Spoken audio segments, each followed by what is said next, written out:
Hey guys, I'm Ray, and we are streaming blacksmithing. What I do with my headphones, right there.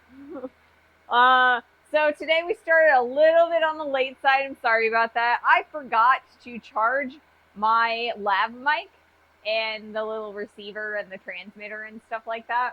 Um, However, they charge like super fast, so I didn't actually have to delay nearly as long as I needed or as I thought I would have to.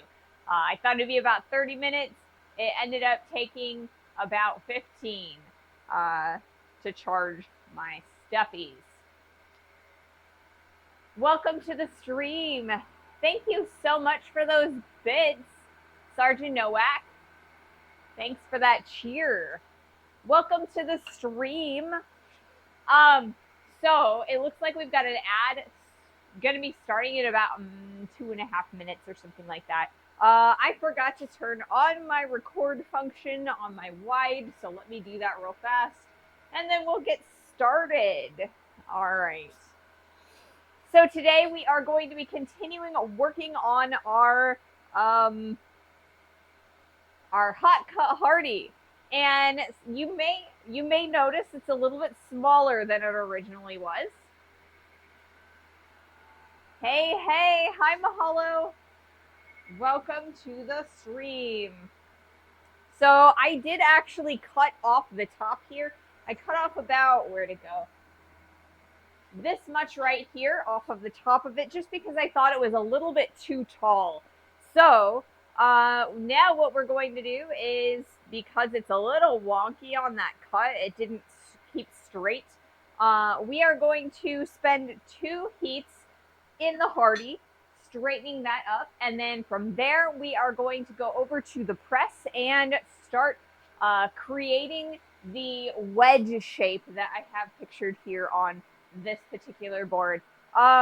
So like the board said, today's project is the Hot Cut Hardy, and our propane sponsor is Pugil888 and Oinkle Dude.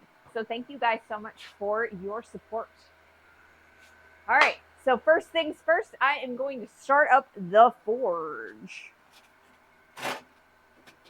Make sure everything is all nice and together so that I can start everything up. I believe, there we go.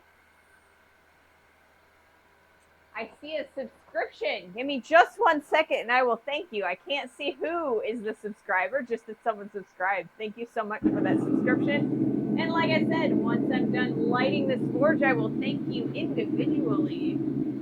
Wow, you guys are amazing. Thank you guys so much for your support. So glad to be here today. Transdimensional Shambler, no problem and no rush. All right, well, I still want to thank you individually for your contribution and your support. Thank you so much, Transdimensional Shambler, for that subscription. So much. Oh, it looks like we're already on our way to a hype train. Yes, way to start on Monday. This is amazing. Thank you guys so much for your support. I am so excited to be here today. Let me turn on my Twitch activity feed so I can monitor you guys a little bit better. But thank you guys so much. Not that I need to monitor you, like, you know, in a negative way, just so that I can make sure that I am aware of all of your support, all of your follow, subscriptions, you know, cheers and things like that, so I can actually thank you guys. I'm so happy to be here, and I have such a supportive community. Thank you guys so much. We are in the middle, I believe, of an ad, so I guess, you know, I will hang out a bit. I think all of you guys that I am aware of, like, that have talked today, have been or are subscribed, so I think I'm not doing too bad, but I want you guys to all see what's going on. Yes. So thank you guys for the start of that hype train. That is so amazing. I don't actually get hype trains all that often. I think this is the third one that I've ever had, so thank you guys so much. Glad to be able to join and help out in every or even a little way. Yeah, I mean, even watching as a follower or even as an anonymous just watcher who, isn't a follower, isn't a subscriber, you guys still help. You help push up the stream in the feed, like the main page and the category, as well as I still get revenue from ads. Every ad that you guys watch, I still get support from that. Oh, I guess now we're going with the ad. So yes, right now the ad is starting. And here I thought that we were already in ad time. You know what? I started the forge and I forgot to put the steel in. Wow. Alrighty, let's put this steel in the forge.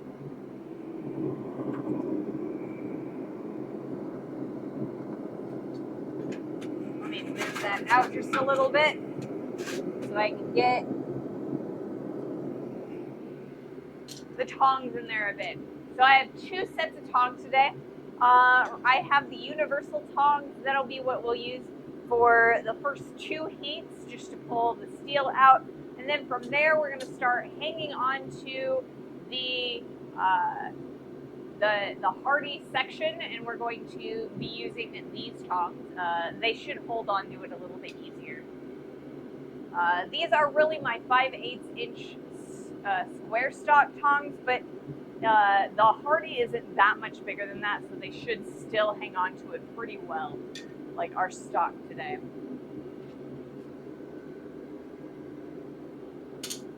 So, yeah, we are in the middle of ads, so I'll hold my horses a little bit for more informative content and yeah, I will take a drink.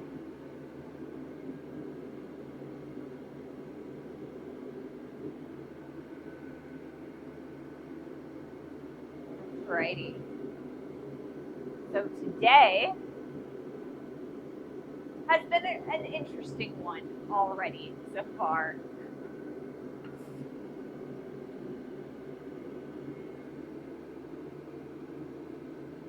But yeah, I will talk to you guys about what I've been doing all day and, this weekend after this ad is done.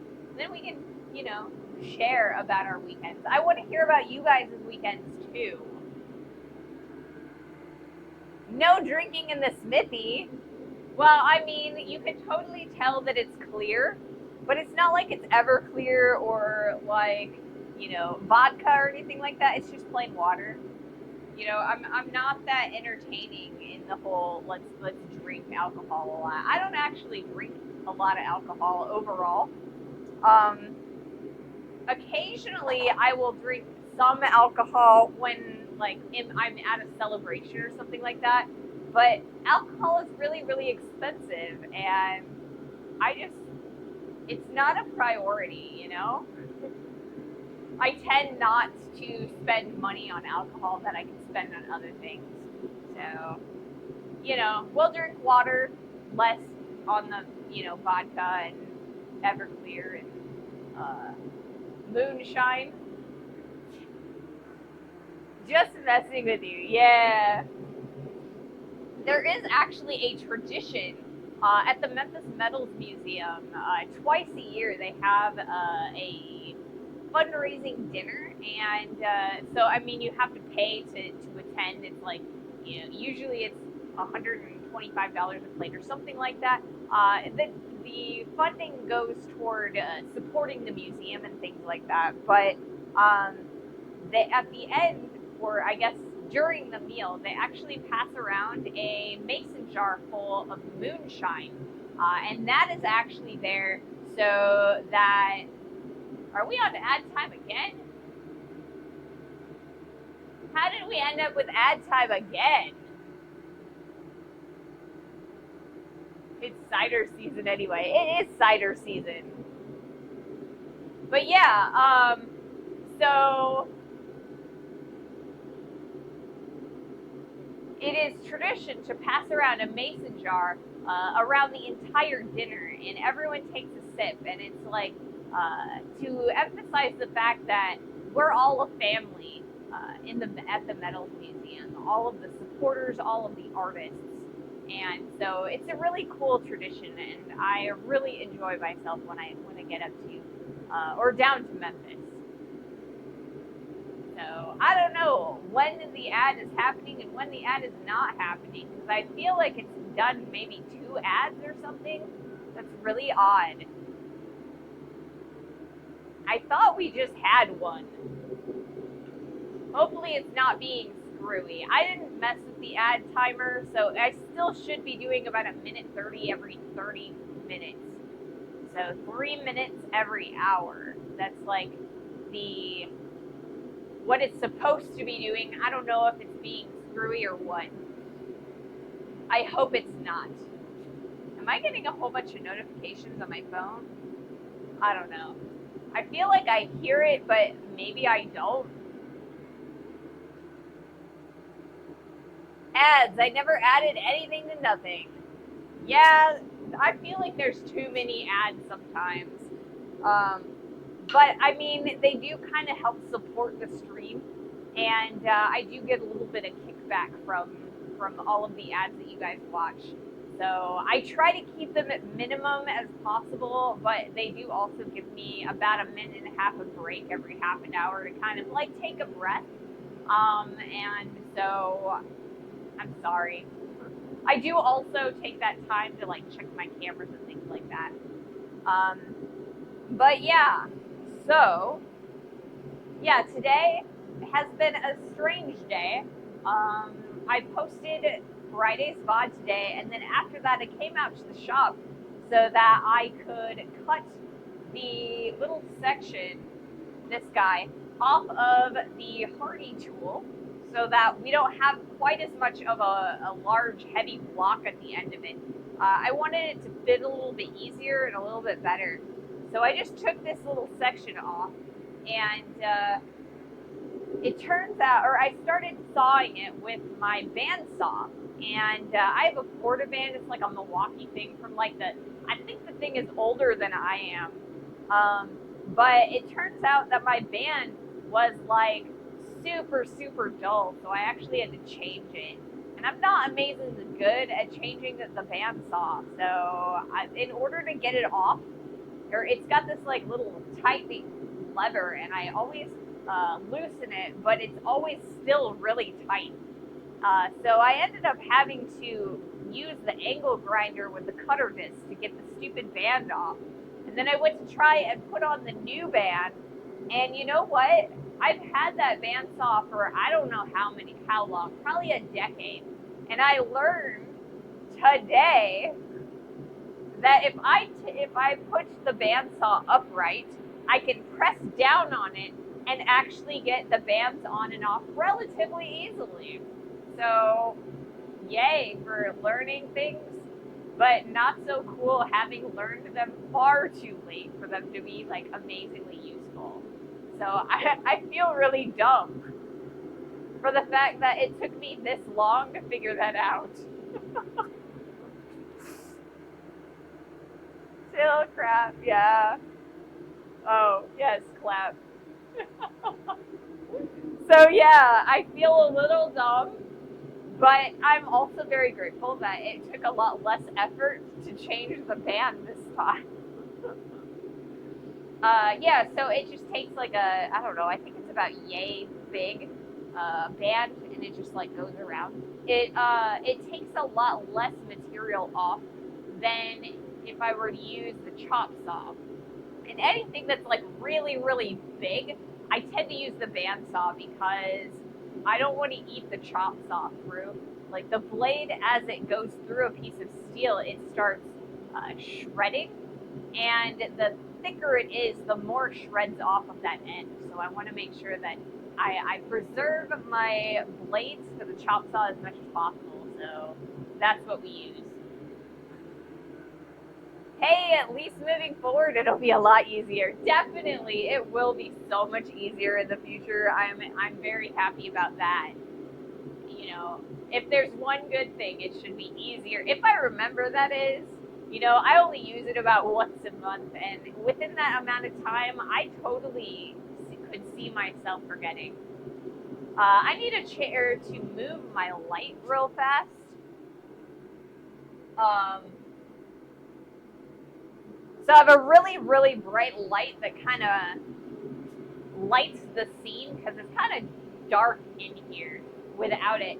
And I have a diffuser paper on it, so I don't actually have to see the filament because it's not like an LED light. It's actually got, you know, the tungsten filament in it, and so I have this filter on there so I don't actually have to look directly at it. But somehow I tripped over it or something and it got turned, so I needed to turn it back. How we doing on our steel? We're getting there, we're getting there.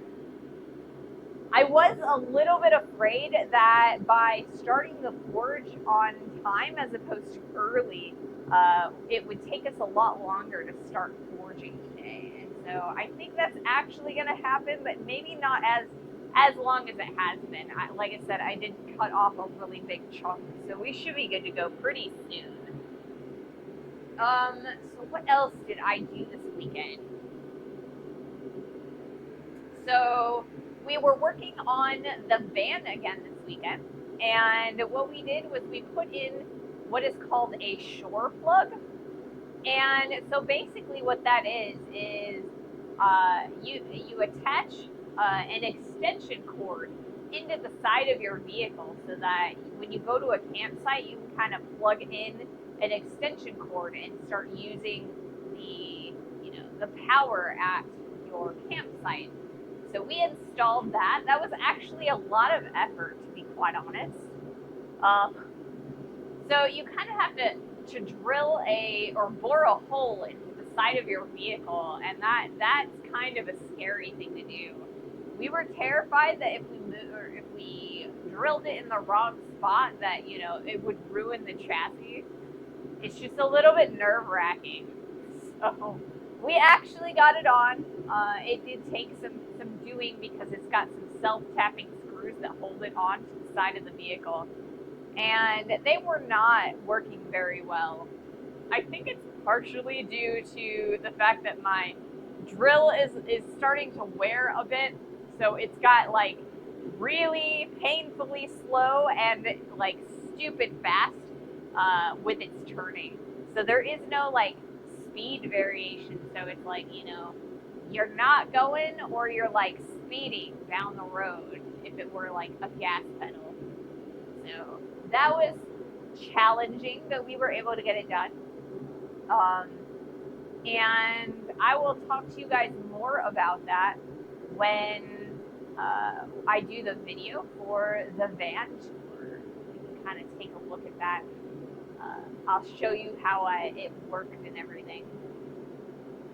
So what did you guys do over your weekend? We also cleaned a little bit. We did a lot of cleaning this weekend. Van build videos. Yes, we will be doing some van build videos. I've got a bunch of footage of us insulating and a bunch of footage of me modifying the bed frame. Less footage of the shore plug, but I'll show you how it's done anyway. Then I've got, let's see, there is a mattress that's on the way from Wayfair that we should be receiving in the mail tomorrow. So then we'll be able to put that together, and then we'll actually have a bed and we'll be able to use it. Exciting. Welcome in, Bluesy. Thank you so much for joining us today. Cleaning. Hopefully the last maintenance we'll have to go through at my apartment. Yes, we were cleaning too today. This weekend. I had a nose cold all weekend, so it was watch movies in bed most of the time. Ooh, it is never good to be sick. There was a lot of pollen over the weekend. There's still a lot of pollen today, so like my nose is kind of, my sinuses are draining down the back of my throat. Usually they don't drain out my nose, which is good because then I'm not like, having to blow my nose every 3 seconds. But, I'm constantly feeling a little bit nauseous. So, yeah, I hear you on that. So, yeah, we were cleaning the basement of my house this weekend because I have my wood shop in there, and there was a whole bunch of like sawdust all over the floor that I didn't clean. And a couple weeks ago, it flooded, and it kind of created like a weird mud sawdust hybrid all over the floor. And I haven't had the chance to like really get in there and like scrub that up. So we finally got down there again, and we scrubbed that up. So we still need to mop the floor one more time, but from there we should be good to go. And then what we're gonna do is we're actually gonna take my jeweler bench and stick it in the basement. So instead of doing the cold shop for our jewelry streams, we'll probably be in my basement for that. So that way we can use the cold shop for like grinding and things like that. My shop is starting to get to the point where it's expanding again, and I'm losing room. And what I can tell you about a shop is empty space is a premium in a shop. You really need, you kind of take empty space for granted a lot. But the bigger you work, the more empty space you need. So I'm trying to regain some empty space. Since I've been streaming, most of my empty space has been taken up by all of the camera and streaming equipment. So I would like to regain a little bit more of that empty space. And I think we're going to do that by getting rid of some of the stuff that's actually behind the camera. Move that into the cold shop and move a few of the cold shop things into my basement. And when we get there, I will give you guys a shop tour again, since we're going to be doing another round of rearranging. All right, let's do our first heat. Let me hit record on my tight cam real fast. Fear that as a professional clutter magnet, I will rapidly run out of free space in the work shed. Might just build a barn instead of a shed. I mean, yeah. Like I said, empty space is at a premium in most workshops, I feel like. All right, we're gonna stick this in here in the Hardy, and I want to take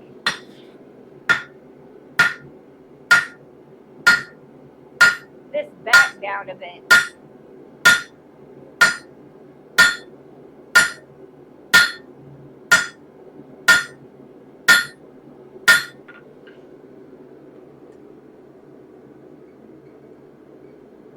We want to make sure it's relatively even. But like I said, there's a little bit more meat on the one side, so that might cause us a slight issue eventually.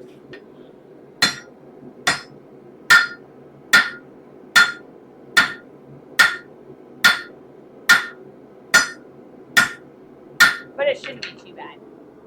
We should be able to fix it when we start pinching in this space to kind of turn it into a wedge. So right now, like I said, we've got a little bit more meat on this side than that side.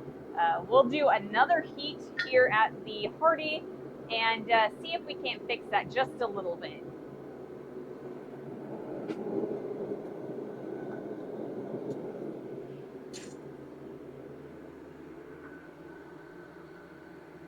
This workspace is too big, said no one ever. Yes. May I give you a hint for empty space? Look up. Yes, up. Vertical space is incredibly lucrative. Nobody uses vertical space. Like, it's just, it's there, and usually it is empty. So I do want to start using a little bit more of my vertical space. space if possible. There's only so many places that I can use in this particular shop because I do have a garage door back there, and then right there is actually an attic space. So I have a handle that I can kind of pull it down. I don't want to do that now because I have no idea what's even up there. But there is stuff up there. So I need to go up in there and see what is there so that I can so that I can use that vertical space. Bluesy uses vertical space. Do you? Do you have like hanging or things hanging from like chains, or do you have like shelves? How do you go about using your vertical space?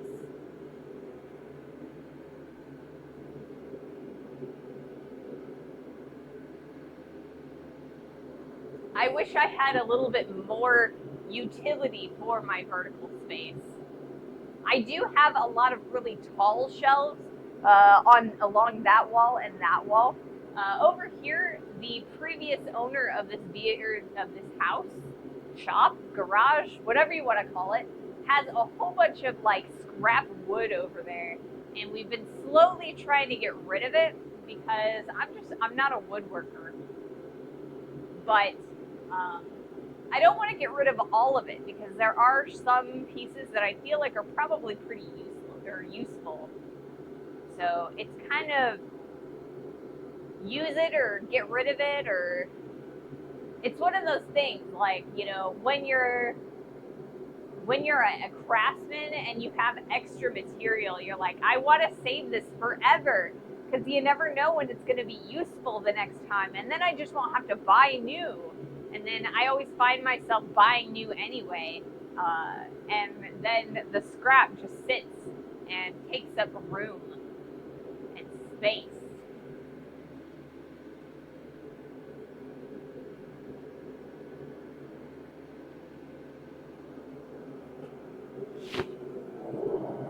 We will be doing another heat here shortly.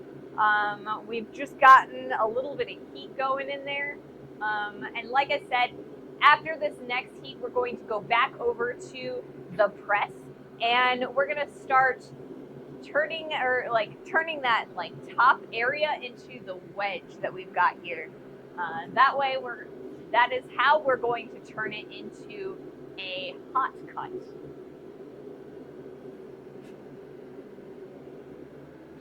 Lucy says, I have built a mezzanine above my tool storage. I have a crane and a 6-meter high walls in the barn that are covered with shelving. I move things. I rarely use high up. Oh, and ladders, of course. Ah, that sounds amazing. I don't quite have high enough ceiling for a loft or a mezzanine. I wish I did. If I had a taller space, I would definitely, because honestly, my ideal shop would be, you know, it would have a space that's similar to the cold shop, but on top of that would be like my offices and stuff, so that I can edit and plan my streams and things like that. And then instead of doing all of that stuff in the house, I would just be out in the shop all the time, and the shop would be like my workspace. It would be like going to work. Hey, OMG Pete 1, welcome to the stream. Hello. But it's gonna take a little bit before I have a chance to like build an outbuilding. You know, I got what I got now. I would love more space and more tools, but who wouldn't, you know?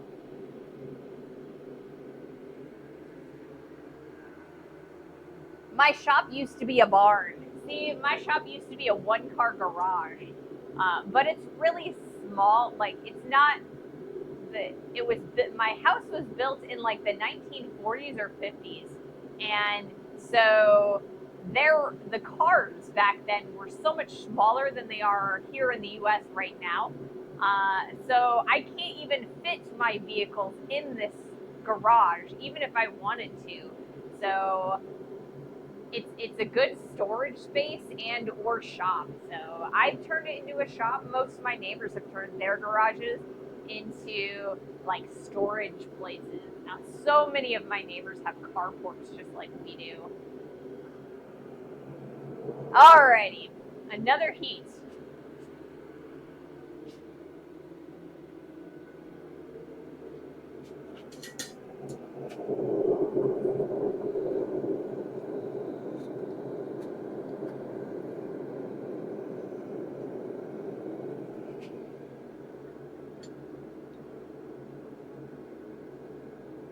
If I can get this fitter in here.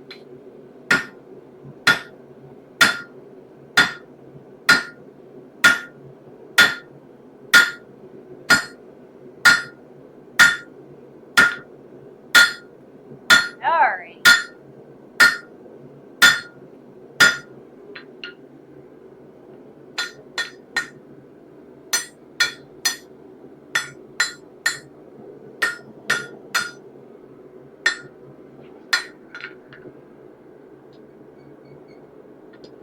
We're about as big as I want it. We are a little bit cattywampus off center, but I think it'll be all right. I don't think it's going to be that big of an issue.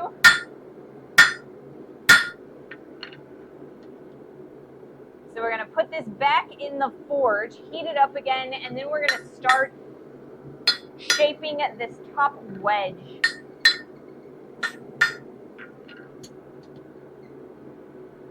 If I can get this out of here, you know, I can. We'll have to use this method. There it goes.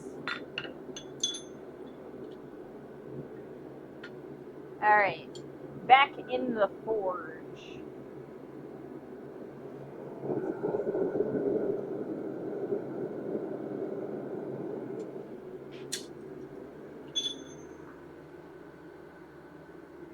(1940s or 50s). Man, that's a new house. My farm was built in the 14th century.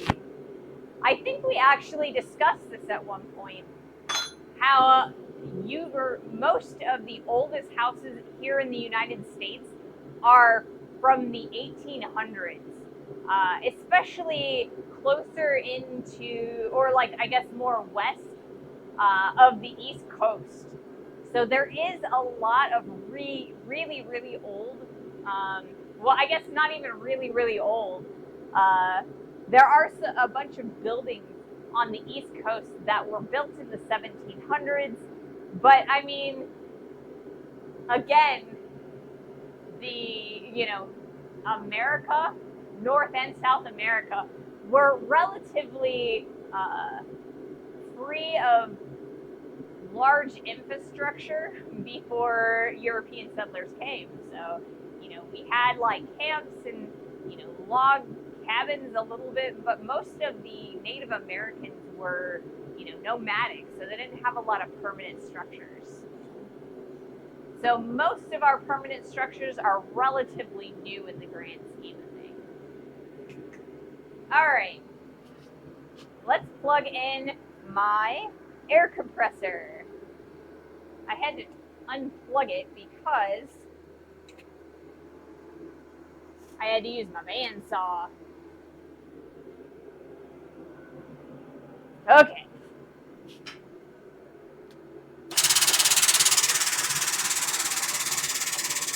And we're going to lower this guy down a little bit so that we don't have to start from so far up.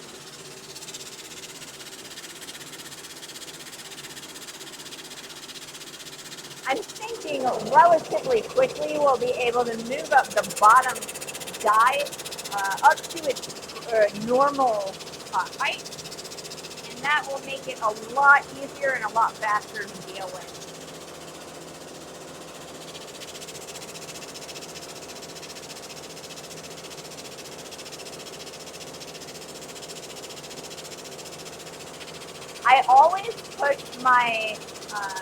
I always allow my bottle jack to retract because I feel like it takes a lot of pressure on the bottle jack to leave it down when I'm not using it actively.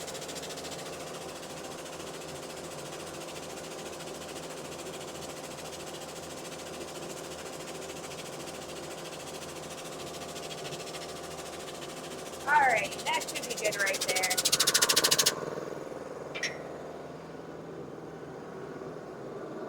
And we should be heated up pretty quickly here.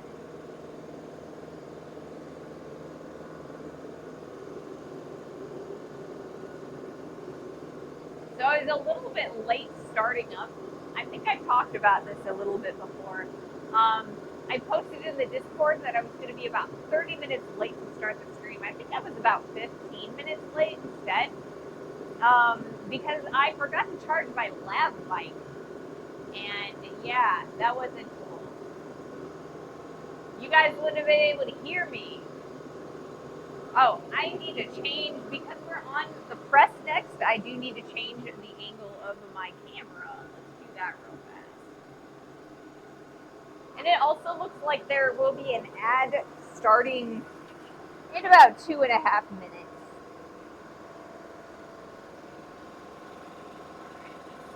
What angle can I get? Which should be pretty good.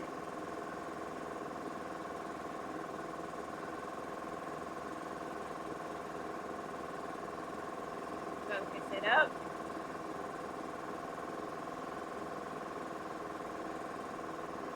Alrighty. Good to go until I kicked it. There we go. Alright, and I am going to change tops. So, let's see. What other topics was I going to say? Or was I going to talk about? I was going to talk about a couple other things. I think about the van.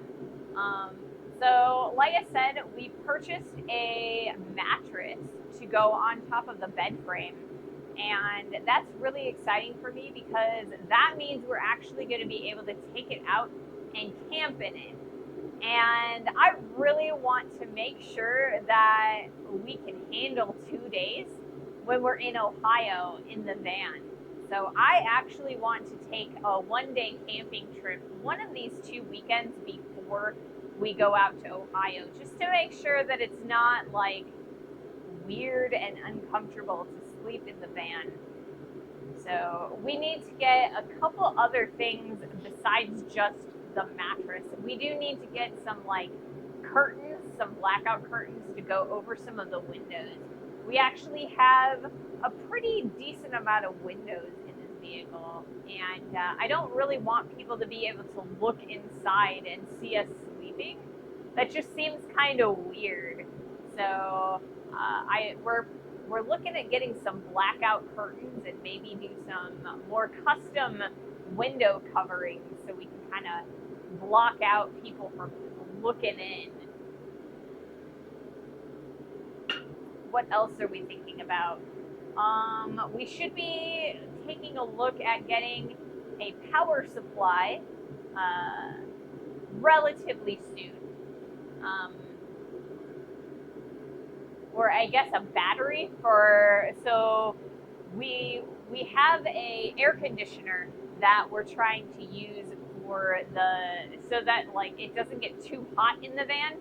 It also has the ability to be a heater as well. So, comfortable room temperature and all that.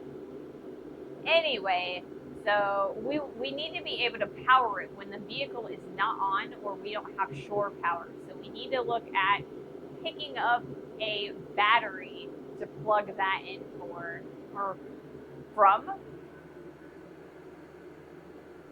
Look, Ray, you can handle 2 days with a tarp and a little sleeping bag, or just Vivi in a sleeping bag. I definitely can. But it is a lot more nerve-wracking for me because we have to have our gear for filming, right? So ordinarily I wouldn't be too upset about camping in a tent, right? But I don't really want to store my equipment in a tent overnight. Are you thinking of Starlink Roam? I am actually not thinking about doing. Well, okay, so we're planning on using our phone service We have tethering. We can do a couple hours of tethering per phone. So we should just be able to get internet or like through our phone service. Um, but if we decided that we were going to be doing a much more long-term travel show, we would definitely look more at Starlink and some of the other um, mobile internet services. I'm too paranoid about theft to leave equipment in a tent. See, that's my thing too. That's why we decided to do the camper van thing, because then we can lock the vehicle and be able to sleep in there, and all of our equipment will be there and ready, or and safe, I guess. And it'll be a little bit more comfortable for us. Um, we have been using hotel rooms for all of our previous travel videos. Um, but yeah, we decided that because we needed a vehicle anyway, and we decided that doing the camper van thing would be kind of cool. So we pulled the trigger, we bought the van, and we're slowly converting it.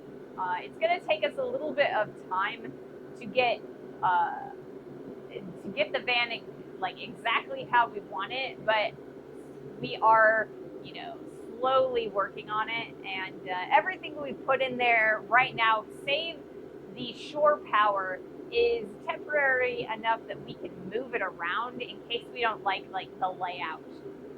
So I'm pretty excited about it. I think it's going to be cool, and I think that it would also allow us to, or give us a license to just pick up and go places and live our lives a little bit more,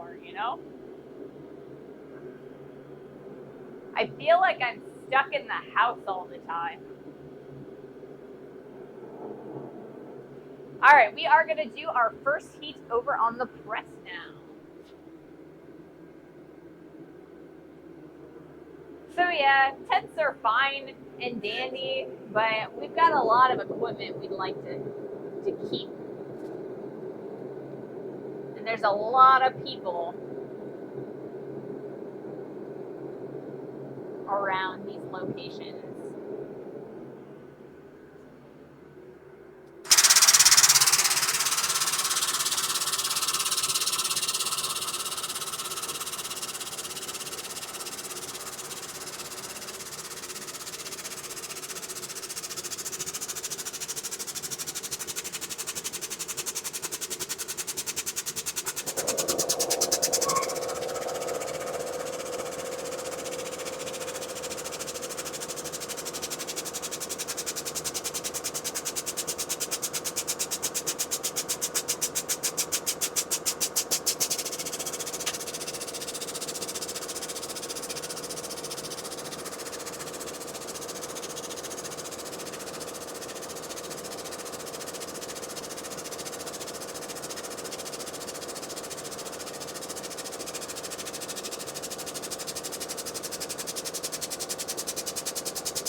So we're starting to squish that in and wedging it out so that we can make a cutting surface.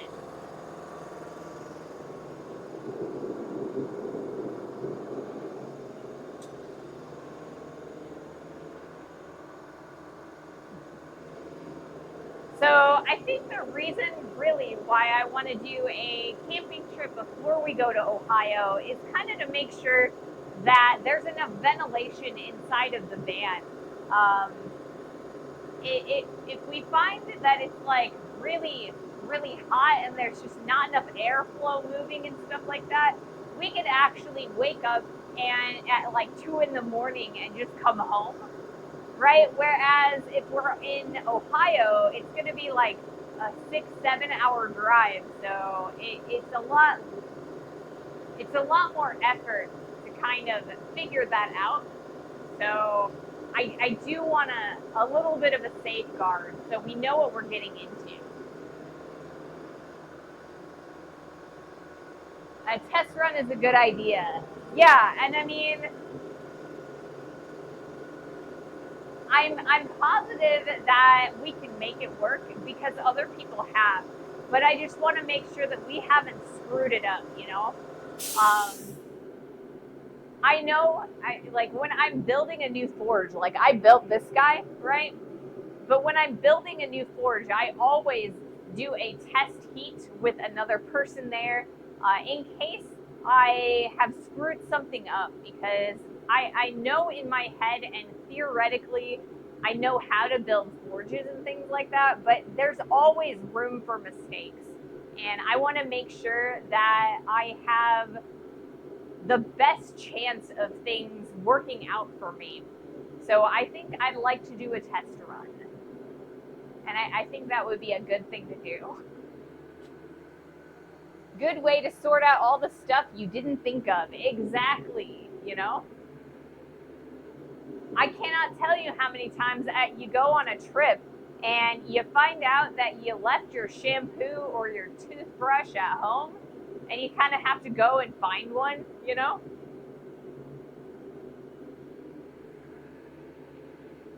So that is the goal. We probably won't do that until not this weekend, but the weekend after. That is the weekend before we have to go to Ohio. You could even do it in your driveway, like Cody from Step by Step. I hope I didn't just date myself with that reference. Yeah, I mean, we could. We could just sleep in the van in the driveway. There's so many people when you grow up, and you pitch a tent in the backyard and do like a backyard camp night. We can definitely do that. I think my partner has the idea that we're gonna go to like a national park and kind of do like a photo hike day. So we go and drive, spend the night, kind of test out the van, and then wake up early in the morning to get like sunrise shots. I think that's the plan right now. Hey, Pyrex! Shampoo, just use scrap root. Yeah? I don't know. I know that there are so many different soaps that you can make. Like you can make laundry detergent, and you can make dish soap, and really you can make any type of soap. There are different processes and different recipes. It's just I'm such a city slicker that aside from the blacksmithing, I'm mostly ignorant about how things are made.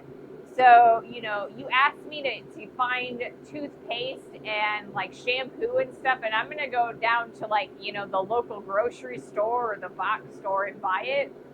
But I mean, I probably should be a little bit more self sufficient and like learn to make some of that stuff. Because you never know. You never know what could happen, Soap on a rope. Oh. Soap on a rope. So I went to art school, and we had there's always art just everywhere in the art building at my art school, and there was this particular artist who very much loved the process of making soap and casting it into odd shapes. So every couple weeks there was a new shape of soap on a rope in the bathroom at the art building, and it was always really interesting to look at all of these different shapes. She had some really, really interesting shapes, to say the least. Soap chirogalium toothpaste. Just burn wood and crush it. Use that to clean your teeth. So like carbon teeth cleaning. I could see that. Evening sandwich. Evening. Yeah, like I said, I'm a pretty big city slicker, and I'm more comfy just going to like the grocery store or the box store and just making my purchases. So I'm sure there are plenty of recipes that I could find online or other places, you know, that would allow me to pretty much not have to buy soap.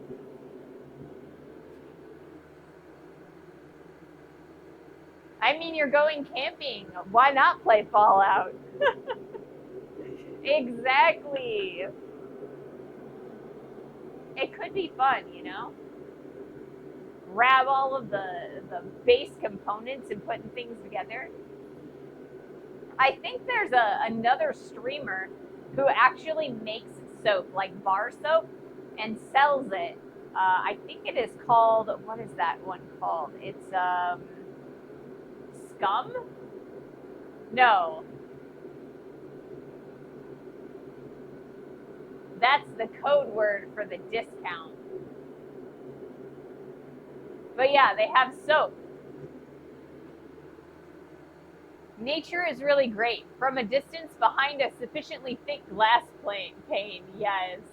That's what YouTube and Pinterest are for, learning all the self-sufficient mumbo jumbo. Yeah, there's so much stuff that you can do, you know, with base components that you can just like make.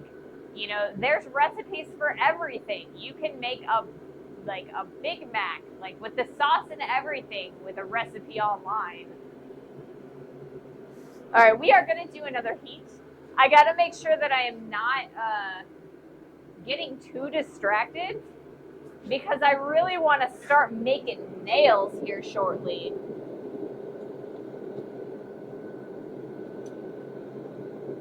Nail making.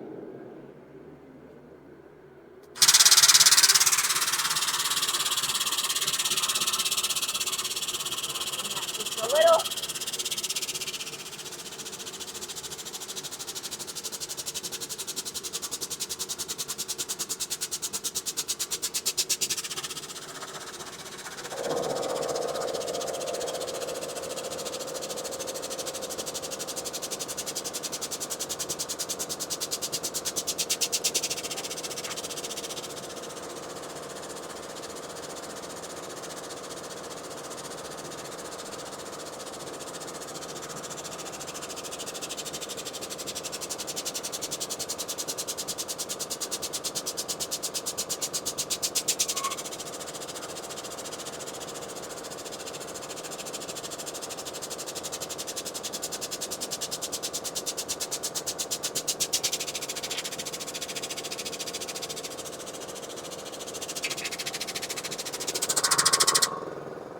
Periodically we will be going over to the anvil to make sure that we are getting an even crush and not like weirdness. We're going to correct any errors that start popping up as we do this.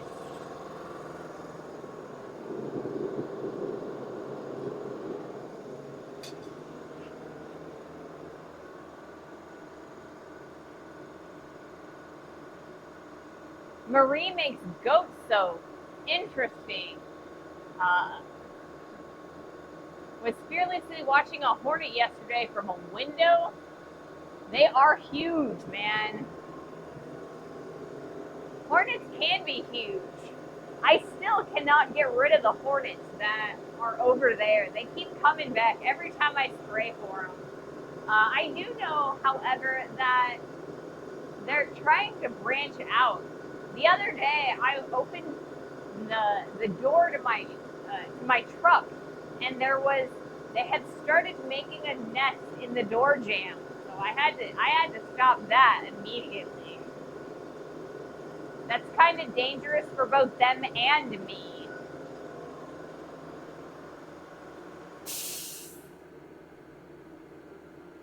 So you learned in the armed forces.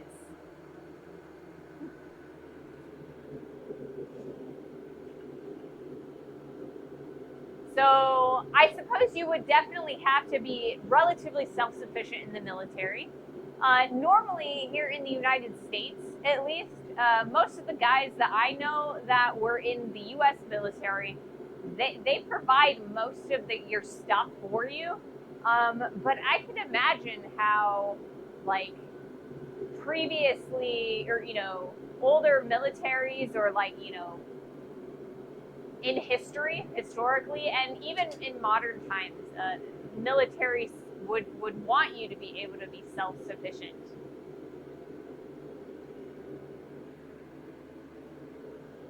It would be relatively important. In case you get, like, cut off, or, where you can't get supplies and things like that, you'd last a lot longer, if you got routed, if you were able to be self-sufficient.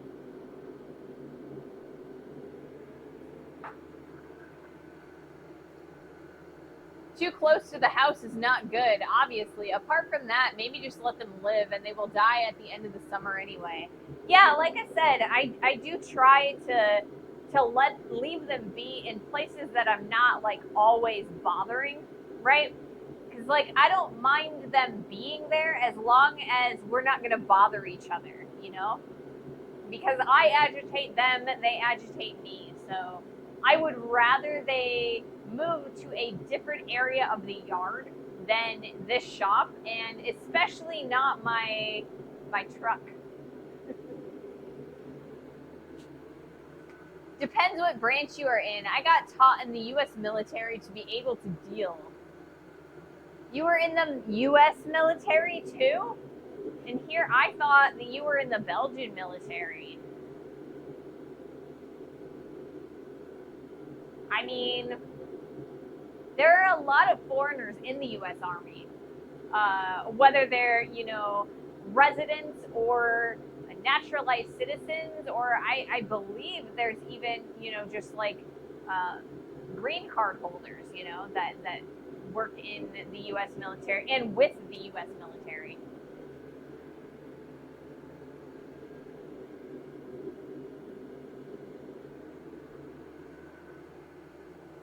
I am not a foreigner. Oh, are you a U.S. citizen, or are you an expat in Belgium? I have dual citizenship. Ooh. I wish I had dual citizenship. I definitely wish I had dual citizenship. Well, I heard that some forces have a drug problem, but dealing as official course.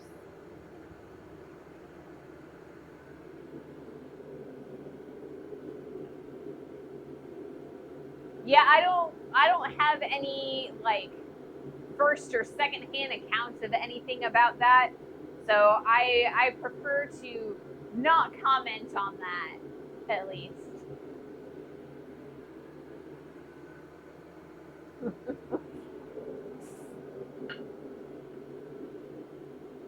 I mean, historically, there's a lot of things that we consider drugs now that were not in a historical context. Like, I mean, there used to be Coke and Coca-Cola. That's why it's called that. But,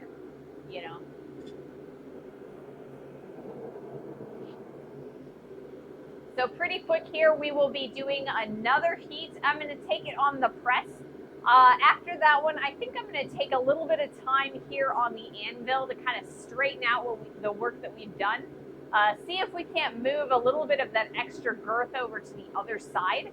I'm not entirely sure I'm going to be able to do it, but we're going to try.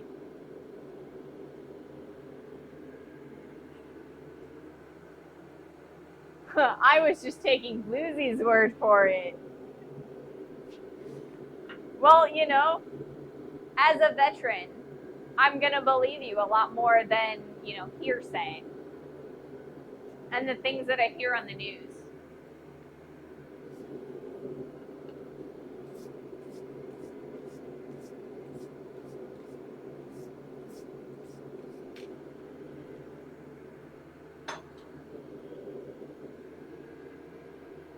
absinthe had some stuff in it which is illegal now. Yeah, man, absinthe, like I'm gonna say when I was a kid, and I know that sounds weird, but absinthe was illegal in the United States. And it actually only got legalized relatively recently. And any absinthe that we had here in the United States until like I said, really recently, was not real. So, you know, it like I said, historically, certain substances have not been uh, illegal, and they now are. So, and then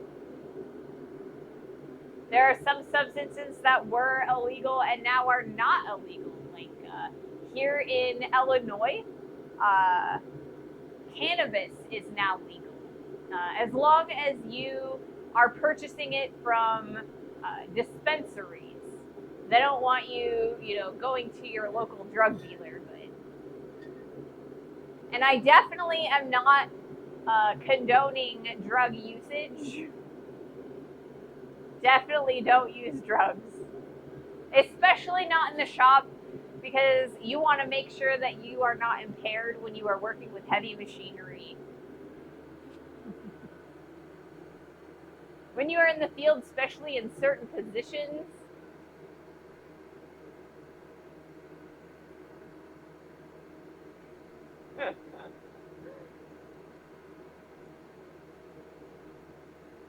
members of the military and veterans sure have a different standing in the U.S. than Germany.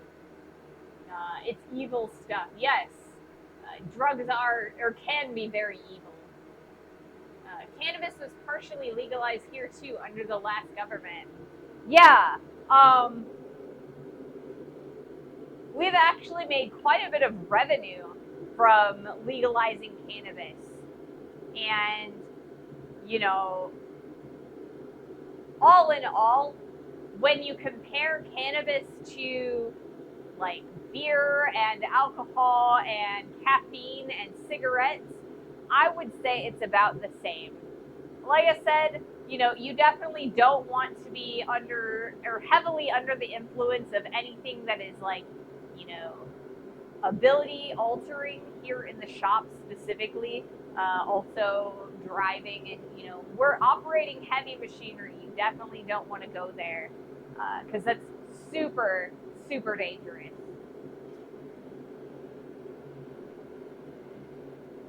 I keep feeling like I'm hearing my phone go off.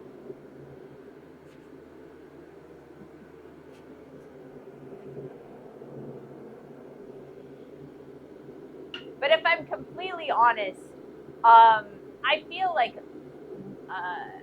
making things illegal doesn't really prevent them from, making drugs and alcohol illegal does not prevent people from doing drugs and drinking alcohol. It's kind of like they just go underground. So it's better to keep that legalized and make it easily accessible to get help. Um, so that's I believe in that. There's a lot of extenuating circumstances that drive people to do things that harm them, but if we can get them the help that they need, not just about substance abuse, but also the help with getting a home, getting a job, and becoming a productive member of society, then that's the way to go. Hey, El Teller, hello. Bluesy has a license to grow hemp. Hemp is awesome. You can hemp rope is incredibly strong, and hemp clothing is incredibly comfortable. I mean, you can make more textiles from acres of hemp than you can from cotton. Hemp is amazing as a textile. Maybe I only say this because this is the only of those substances which I am on, but I am not sure that caffeine quite belongs in that list. Greetings, chat. Yes. I mean, in all technicality, caffeine is a drug. It is it is not stigmatized at all. It's very benign, but in all technicality, it is technically a drug. I'm also very addicted to caffeine. You know, it doesn't affect my life aside from, the withdrawals as much as if I were, an alcoholic or a drug addict. But, you know, as a classic liberal, you would call it modern libertarian. I can only agree. Yeah.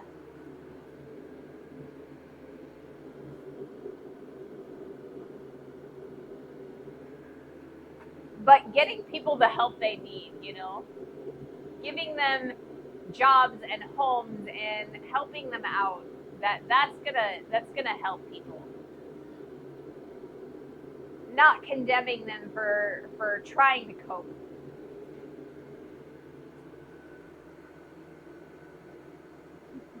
It sure is, but it's much less detrimental to your health than smoking or alcohol. Yes, yes, it definitely is. But yeah, we are about to get into ad time, and after the ad is over, I'm going to do another heat. I'm also probably going to try and change the topic, just so that we, don't get into some more controversial topics.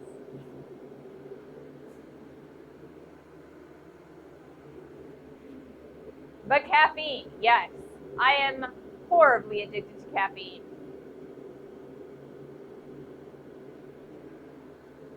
I'm not really a coffee drinker, but I'm definitely a soda drinker. All right, so our ad starts in about a minute and a half, so I've got a little bit of time, but I think it's going to take a little bit longer to do our next heat. So we will be doing one more heat on the press, and then from there, I'm going to do another couple of heats here on the anvil, just to try and straighten out all of the little French fry grooves that are created by the press. Also, the dies are a little bit on the thin side when it comes to the amount of material that we've got going. So I want to make sure that we are evenly pressing the material. I could stop anytime. See, no problem. Falls asleep. See, I know I am horribly addicted to caffeine, but caffeine doesn't, it only sometimes affects my sleep in a negative way. I'm one of those people that I could drink an energy drink and then fall asleep. It doesn't affect me, or it doesn't keep me awake. It just kind of keeps the shakes away, and it helps my brain focus a little bit.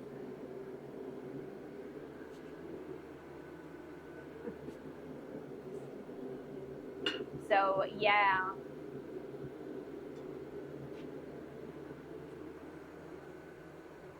Oh yes, that is Ping. That is the brand new welding emote. I hope you like it. I got rid of the forge emote to put that one in. And so if you guys would rather a different emote replace for the welding emote, let me know. Tell me which ones you like the best.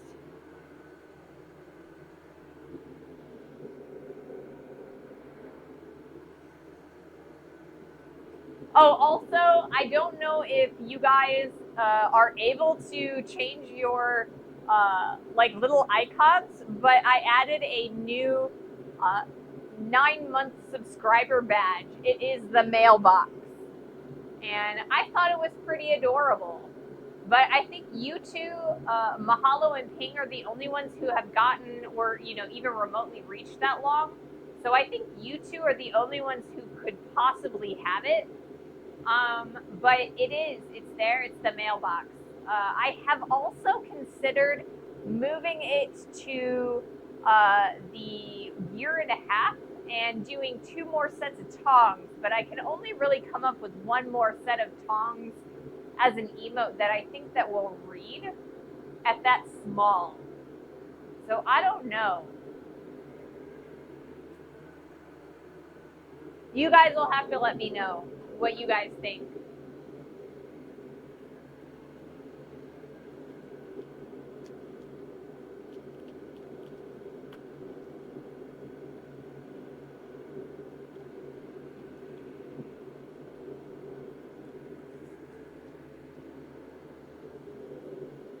We've got about 30 more seconds in the ad time. And then I have another topic that I wanted to talk about. And I didn't really think about it until just now. Ping says he's an 8-month subscriber. Okay. See, I wasn't sure. I know that you are the longest subscriber that I've got, so I wasn't sure if you'd reached it yet or if because they allow me to, so I have the ability to make a 1 year and a year and a half badge, and I know for a fact that nobody has reached a year yet because I haven't been monetized for a year yet, so I wasn't sure. But yeah, the 9-month subscriber badge is currently a mailbox emote.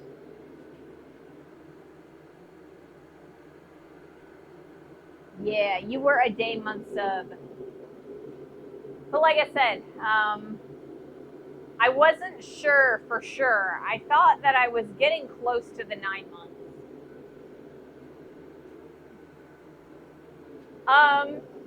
So I also wanted to thank you guys so much for 300 followers. We reached 300 followers on Friday at the very end of the stream, and I didn't notice it until like later on, like Saturday, when I was messing around with the different settings and making the emotes and things like that. So thank you guys so much for 300 followers. That is so amazing. I'm floored that 300 of you guys would want to follow. So thank you guys so much. This is Sparta! 300! Yes. All right, we are going to do another heat. Like I said, this one is going to be on the press.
To see some movement in there. We are getting a little bit of hits. I want to even that out. We're going to do that over on the anvil. Make sure that we are keeping our points going in the center area. So yeah, back in the heat.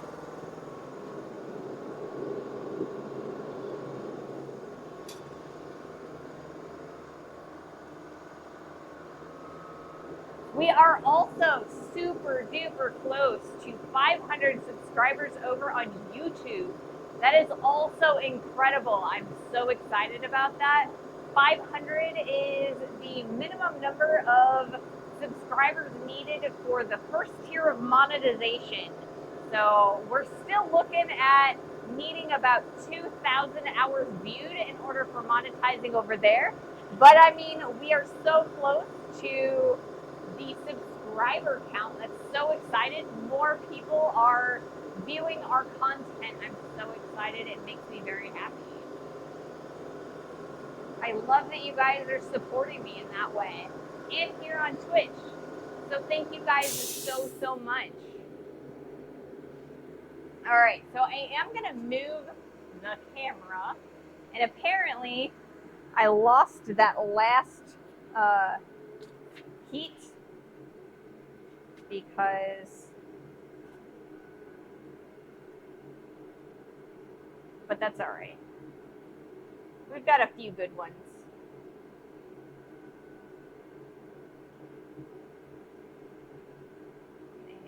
Wait, before I hit record on that, I need to make sure that I have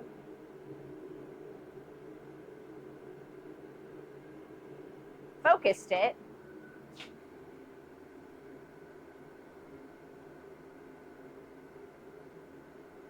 There we go.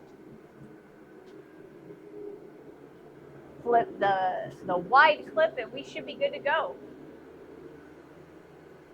Yes, that's my YouTube link. Thank you, Mahalo, for posting that. So today we posted Friday's VOD and a short about the Flux, the 21 Mule Team Flux that we were working with a week ago Friday. Not last Friday, but a week before that, while we were out in the carport attempting to do our forge welding. So on Wednesday, our new video that will be posted up are the long form edited video that I post every week on Wednesday. So this week's video is going to be the overview of the pickup tongs that we did. So these guys right here, we made this set of pickup tongs, and so I made a video, I edited it all up, and these are actually, they're working a little bit better than the previous pickup tongs that I had. They're definitely not bending like the previous set was, but yeah, they still are a little bit spinny, and I gotta be a little bit more careful with them, but I think they worked out pretty well. So that will be our next video on the YouTube channel on Wednesday. Tomorrow I will be posting today's VOD, and then I also have a short that comes out. I do shorts every day, Monday through Friday. Those come out at 8 a.m. And the long form edited videos come out on Wednesdays at 10 a.m. and I guess that's Central, so I guess it would be 9 a.m. Eastern U.S. time and 11 a.m. Eastern U.S. time. I live in Central, so I get confused. But Central's one of those time zones that not a lot of people like really pay attention to. You know, Central and definitely Mountain Time. Nobody in my area that I know remembers Mountain Time, especially the people in Central. All right, we are going to do another heat.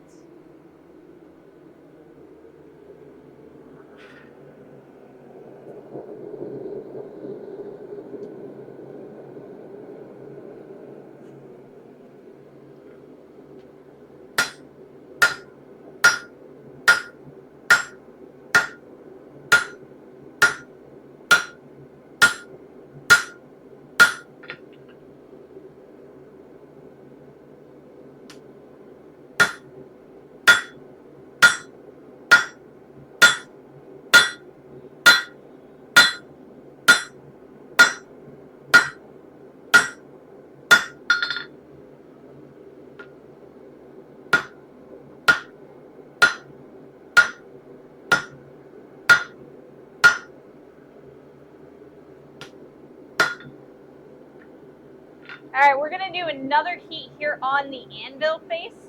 I just wanna continue to pinch that in. We definitely wanna turn this into a wedge. I also wanna take a little bit of this meat over here and move it that direction. I'm not entirely sure that we're going to be able to completely do that without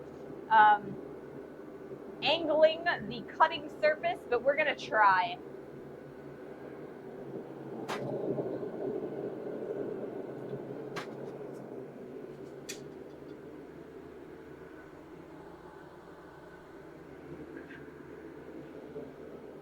Like I said, we are going to do one more heat here on the anvil face, and then we're going to go back over to the press.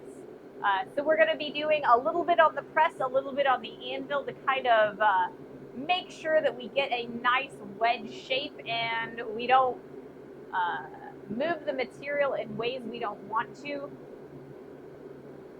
I got to keep things relatively even and slow.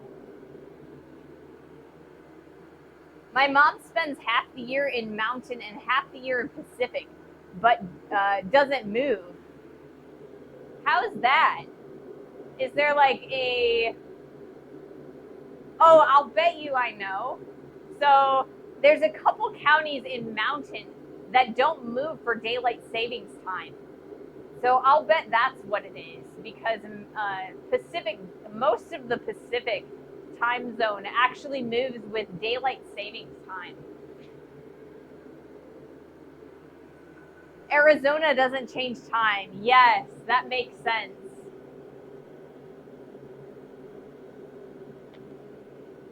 That's what I had heard. I wasn't sure if it was the full state though, or if it was certain counties, because I had heard that there were certain counties at first. And I mean, like I said, it could be the entire state, and I'm sure it is, since that's kind of what it sounded like to me.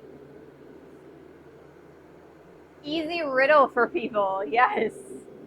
It is kind of a riddle, you know? Where can you go that the time zone changes twice a year? Man, Congress keeps voting to get rid of daylight savings time, but they never pass a vote that says what time that will be the new standard time. And they also haven't decided like when they're going to do it. I wish they would just pull the trigger and do it. I mean, I feel like, you know, Europe doesn't have daylight savings time, and we should just go through the, you know, international dateline using the European standard time zones, and then just set ours so that it works and just be done with it. Some of the sovereign nations change and some don't. You can change time zones like 5 times driving across the middle of Arizona. Oh, does the UK? Well, the UK technically, I believe, isn't part of the European Union anymore. But yeah, I still think that we should just abolish daylight savings time, because, I mean, we have alarm clocks and not very many people are farmers anymore. Most of our farmers here in the United States are corporate farmers. There are a few like family-owned farms, but not nearly as many as there used to be. I think we should just get rid of daylight savings time. EU does have daylight savings time, unfortunately. Oh, okay. The EU decided to abolish it, but there is a big disagreement between the countries which should be the standard. I mean, I suppose, but isn't there like, you know, during daylight savings time, isn't there like a, you know, whatever time zone standard and whatever time zone daylight savings time, isn't that part of the abbreviation? I think we should just use the regular standard time. Get rid of, you know, the extra change. Do it across the whole world, and then it would be less confusing. I love the extra hour of sleep in the fall, but hate losing it in the spring. Yes. Here, at least, it was not intended for farmers, but to save electricity. It never really worked. See, I don't understand why it would be used to try and save electricity. It doesn't make any sense to me. I mean, I suppose daylight savings time would save about an hour if people were sleeping, you know, during those times. But I don't know. I feel like that's stupid. Let's get rid of daylight savings time. All right, we're going to do another heat.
All right, we are starting to get a little bit of fish lipping. You can kind of see it if I move the piece this direction.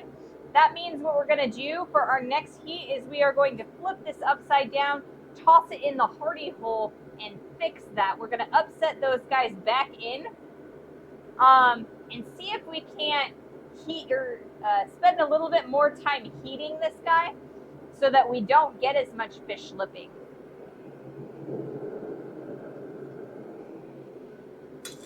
We want that center area to become our, the blade of this thing. So if it is kind of hiding in the fish lips, it's going to make it a lot harder for us to make that wedge shape.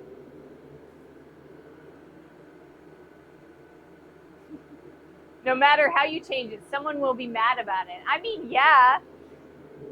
But someone is always mad about everything all the time. You can't please everybody all the time. But you can please some people some of the time, you know? The idea was that it is brighter already in the mornings, I think. But you are right. Insofar that, as said, it's never really worked. I agree, we should just have the standard winter time, but then some countries, which technically should have their own time zone, would be an hour off during the summer. But the EU wants to avoid more time zones as well, and during that discussion, COVID hit, and then the war in Ukraine, and the topic is not really on the agenda anymore. See, that makes sense. With the war in Ukraine going on, I mean, there's a lot of stuff that just doesn't make sense to be on the docket anymore. You know, because everybody's gotta figure out what they're gonna be doing with that.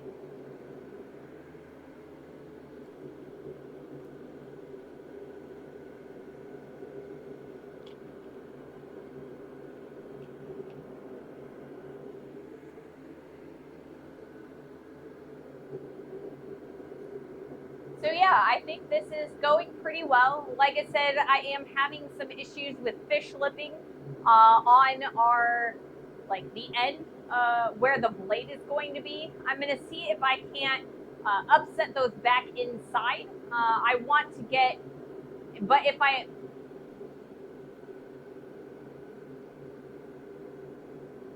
so I need to upset the edges so that they are now down instead of being able to be pushed up. Let's see if I can think of a better way to put that. I want to hammer and upset the edges of the piece downwards so that they're beveled closer to the anvil so that that center area is what is going to be sticking up.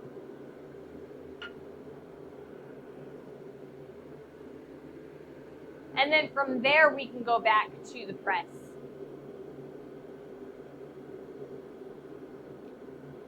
We do need to be really careful about upsetting in the vertical direction because we want to make sure that we maintain the hardy shape so that it will fit snugly into the anvil. So we're going to do that upsetting on the hardy hole itself.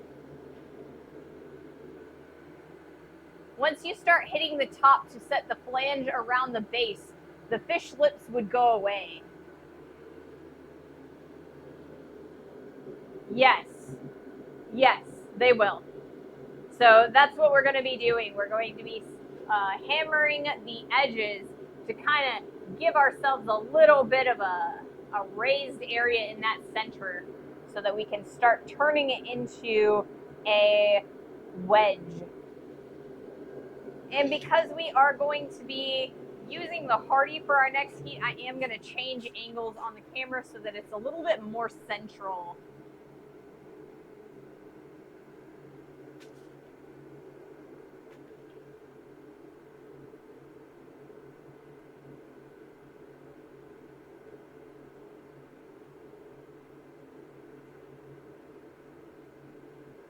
And then we're going to hit record.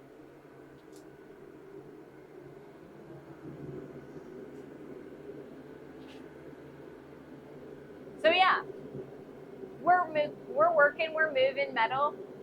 It's going pretty well. I'm not entirely sure we'll be completely done by the end of the stream, but we will be very close to being done. We should not have any issues finishing on Wednesday and starting to work on our nails.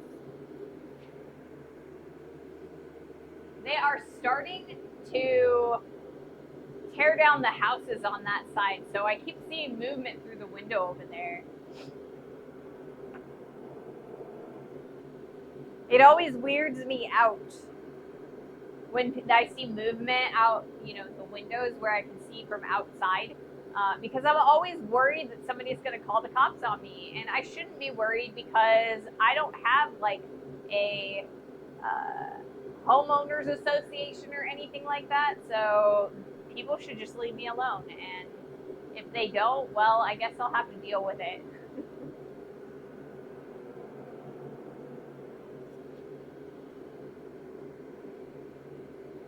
Neighborhood associations suck, but they are all over.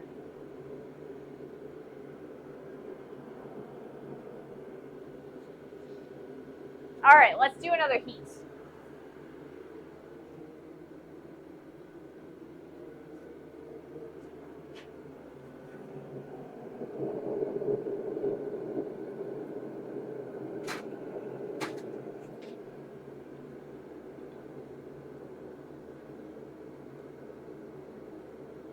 There we go.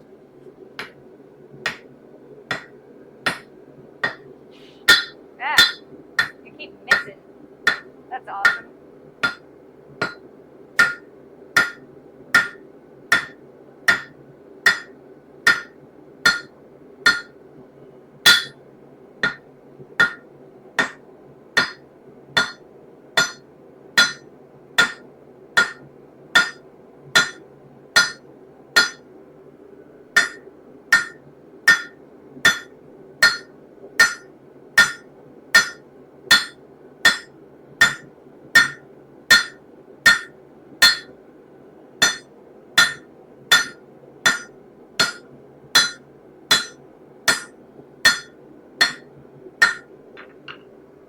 All right, I think that's a little bit better. We're going to do one more heat here just to make sure that we've got a nice line of raised material in the center area.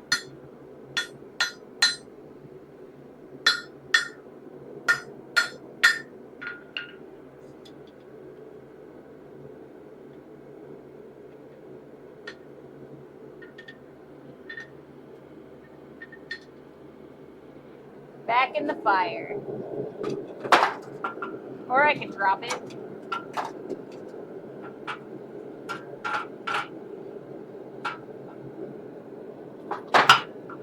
Goodness gracious.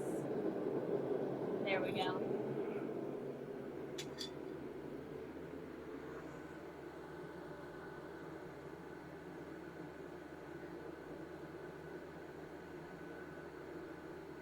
If you describe your stream as she does her nails on stream, people might get a different impression. Yeah, I think they do, or I think they would. I try to be relatively entertaining as far as my stream titles, but also be on the nose as to what you're actually watching. Because I know that I have made some kind of weird titles and people get the wrong impression and then they immediately don't want to watch it anymore. So I want them to stick around long enough to watch.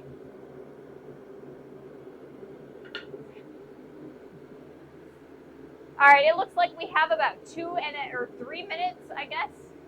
Yeah, till our next ad starts. So yeah, we've got a little bit of extra time beyond that before our piece is going to be hot enough in order to do that or do our next heat. So it should be good.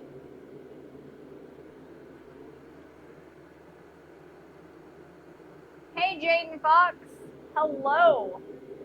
Welcome to the stream. Thanks for joining us today.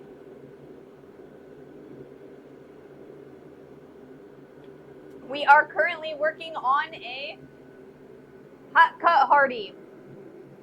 So right now what we're working on is the wedge shape at the top. We kind of have a little bit of a flare that's happening, and I don't necessarily think that's a bad thing, but it's definitely not pictured here on the design. So you might see a little bit of variance between the design and what we're actually producing, but overall it should be pretty similar. But yeah, we are making a hot cut hardy so that we can cut material here at the anvil. The goal is to be able to make single heat nails. So this will allow us to cut a taper off of the bar, stick it into a nail header, and create that nail head shape. Sweet. Yeah. So that's what we're up to today. That's what we've been up to for the past couple days. I'm hoping that by Wednesday we will be able to start making nails. It should be pretty fun. You guys will be able to see me struggle to make nails because I've never done it before. Theoretically, it should be relatively easy. It's one of the first projects that an apprentice blacksmith does. But because I never had a master, I never had to do nails. So you guys can laugh at me while I struggle and do or take like 3, 4, 5, 10 heats to make them.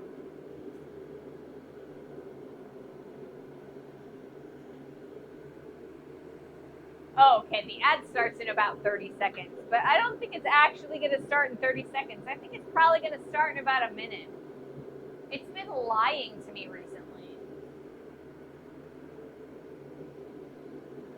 Recently, it keeps telling me that it's going to start in like 30 seconds, and then it starts in like a minute.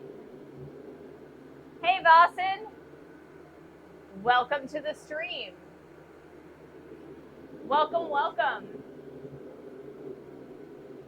Like I just said, we are still working on our Hari hot cut. And hopefully we can get it as close to done as possible today.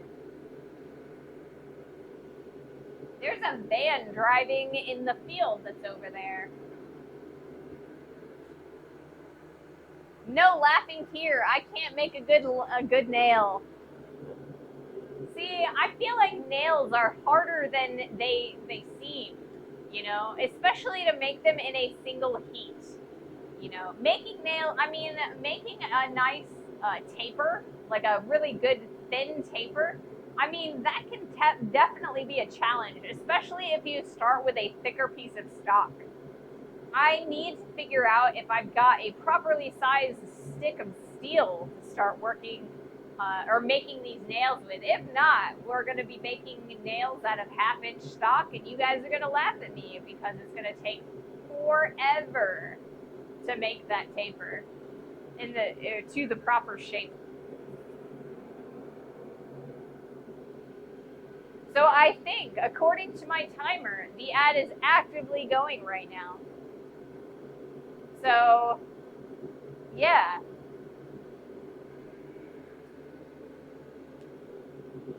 We are going to be doing one more heat here at the Hardy hole, and then from there we're going to go back over to the press, and we're going to keep on keeping on.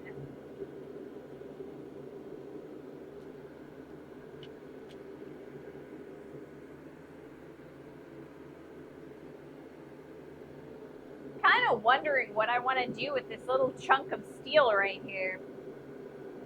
It is A2, so it's a really hard piece of steel. I mean, there's a few things that I could turn this into. I think it might make a really nice,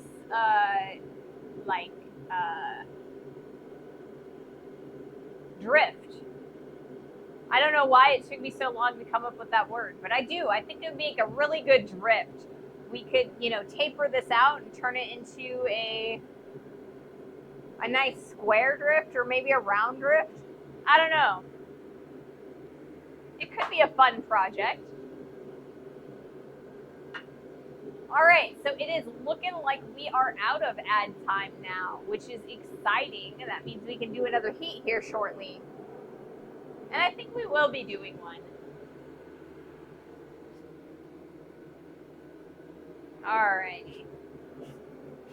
Let's see if I can get this piece of steel out of here and into the Hardy without a big bunch of fuss.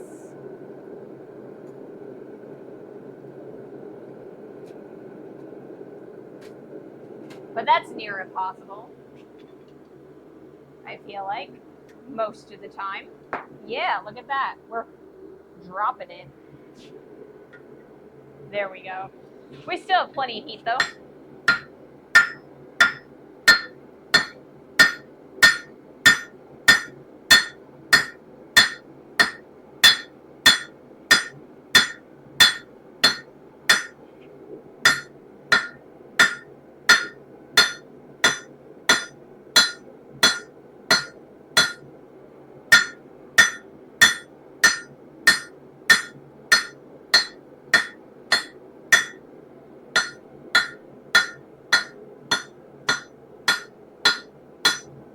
Alright. That should be good. Take a look at it. So if we look at it from here, we can definitely see that we've made more progress. We don't quite have a rounded section like I was hoping that we get, but it's close enough that we should get rid of those fish lips and start getting that centralized blade like we're looking for.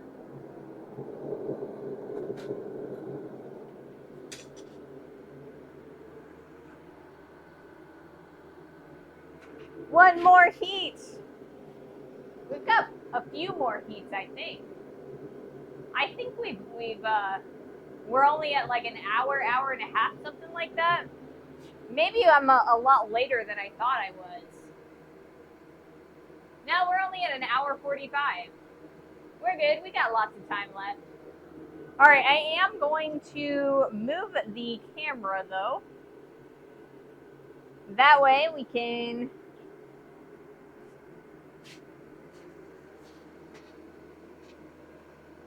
You guys will be able to see the press. But before I do that, I think I'm actually... Are you seeing it? If I move this way, okay, you guys can't see it yet. I think what I'm actively going to do is I might just open that up and move this higher.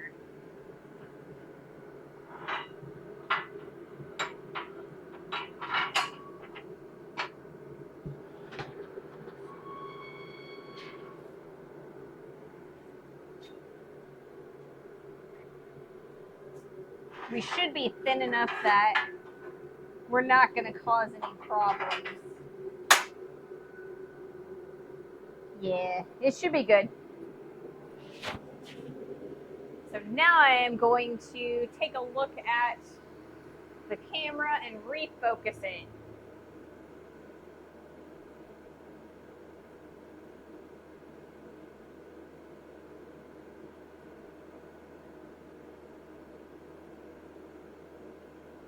we go.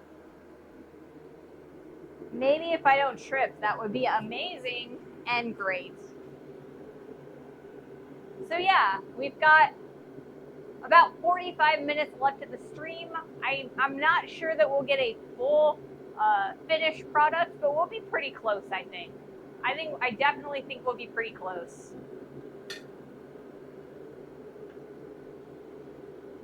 Let's see. We already talked about our next project after this, which is going to be the nails. I did not get a chance to make the nail header on this weekend, but I will definitely make it tomorrow. It's not going to take terribly long. And I definitely want to have it ready for Wednesday when we come out here and start making nails. So after that, I'm going to take a look at maybe making another axe. We were not able to make a finished axe or as our last project. So I really want to, I promised you guys a finished axe. So I think that's going to be our next project. We are going to shove a few other projects back a little bit in order to get that, but it should be about a 2-week project, in theory. At least I'm hoping it's about a 2-week project. Then after that, we'll start working on some of the other projects that I have in mind that were on the list but got pushed back.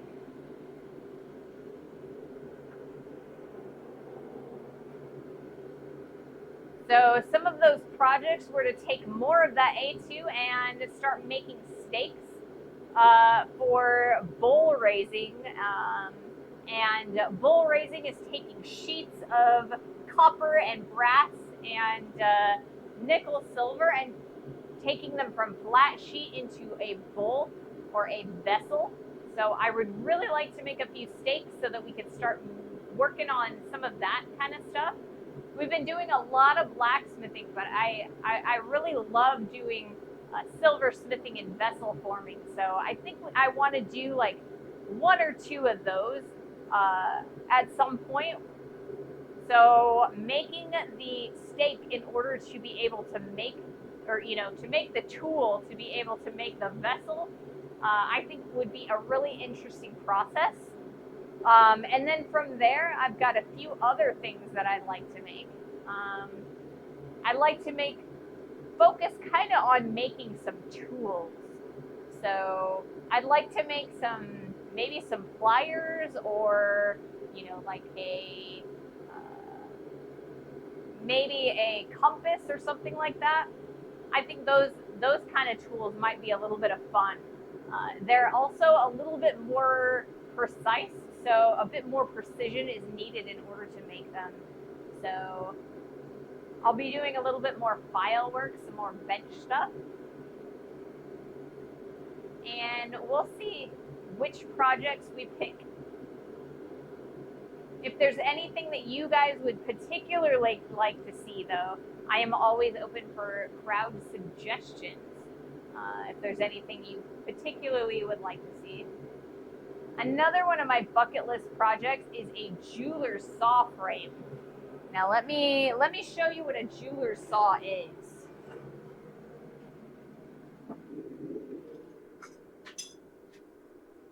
So let's see, is it in my drawer or is it on the desk? Okay, it's on the desk. So this right here is a jeweler's saw, right? So this is what you use to saw gold and silver and all the precious metals like jewelry and things like that. And so these saw blades are really, really brittle and they break a lot. So this over here is a set screw, and you can kind of move the bottom of the handle up and down. So if you break this thing, you can move the handle up and still use smaller and smaller sections of the blade if you need to. So this is another dream project of mine. I'd really like to make a really good jeweler's saw frame. I bought this guy on Rio Grande, but I'd like to make one. A teeny tiny kerf. What's a kerf?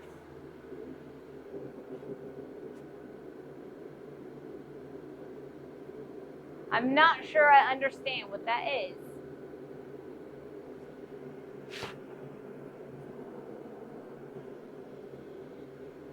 You'll have to let me know. But in the meantime, I am going to do another heat. A kerf is the space a saw blade takes up. Oh, yeah. Okay. Yes, a teeny tiny kerf. I meant on the jeweler saw. Yep. Exactly.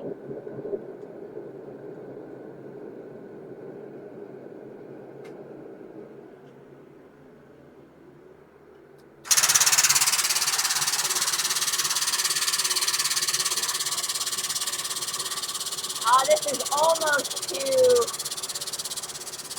there, but it's a little bit too wide still, I think. Let's see if I got this all the way through. All right.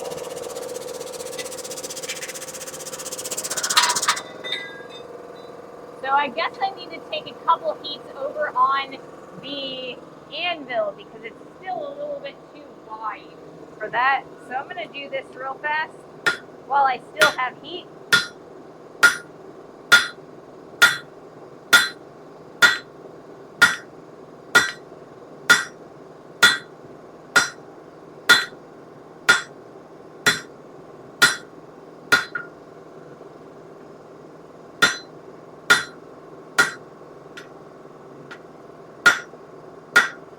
And then I'm going to move it over to the press again. We'll see if this is okay.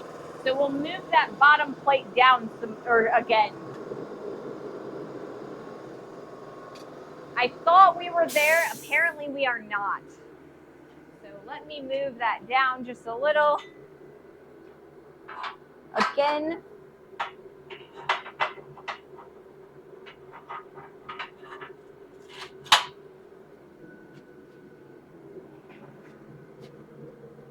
Move that one over there again.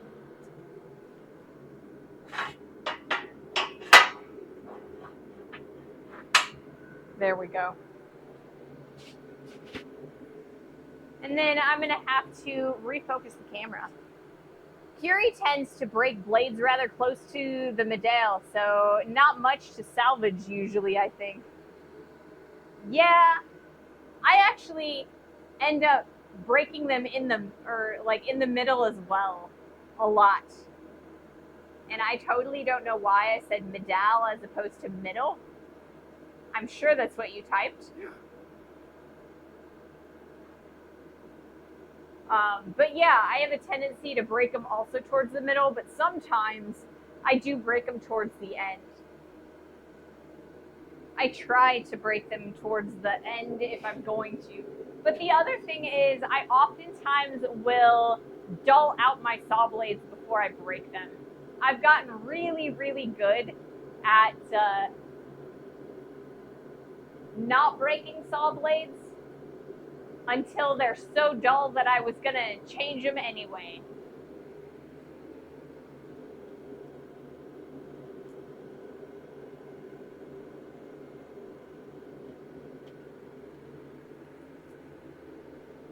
I also have plans to spend a day just forge welding stuff.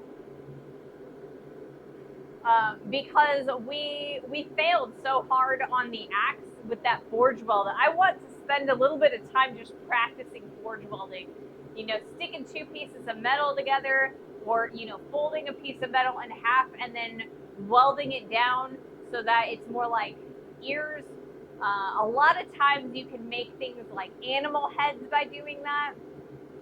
We could do basket twists. There's any number of different things that we can do with forge welding, like simple little projects that will force us to practice that skill. And eventually, we're going to work our way back up to doing tool steels again. But I think I need to start by using some trash metals, which are more like, the mild steels. So we are going to spend a day, like a whole stream, just forge welding at some point. folding stuff or, sticking them together. Because I really want to practice that. I want to learn to succeed. Middle must be one of those fancy smithing terms. Probably. One of these days, I can read sometimes. You want to force weld it? Yes, I definitely want to force weld it. But yeah, we're definitely going to just start forge welding things just to make sure that they're sticking. So we'll be doing like just sticking two pieces of steel together and attempting the forge weld, and then cutting it over and over, just so that I can just do a whole bunch of successful forge welds and practice over and over and over, because practice makes perfect, right? So next time I want to do a forge welding project, I won't be so intimidated by it. But that's going to take me a little bit of doing to kind of set that up. Like I said, I need my partner to help me, because tending to the coal forge is just a lot of work, and it's a lot easier for me to tend the coal forge and not have to worry about the camera work. Good plan. Yeah, because I was very disappointed in the fact that I could not get the axe up there to stick. So, practice makes perfect. We're going to do it. We're going to make sure it sticks. And, yeah. Then we're going to look at making another folded axe. See if we can't do that later on. Or, maybe some Damascus steel, depending on what we want to do, with that skill once I have developed it further, or to a point where I'm confident with it.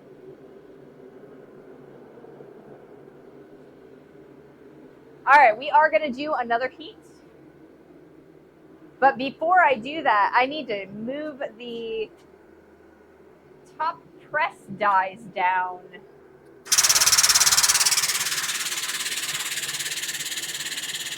So that's what we're going to do.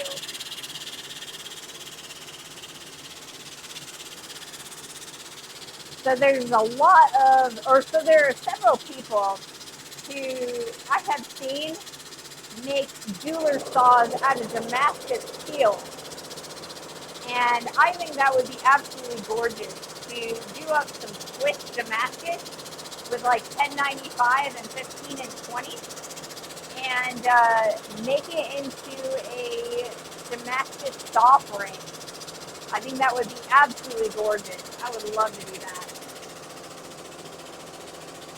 It also gives me an excuse to do Damascus steel without having to make a knife if I don't feel like making one.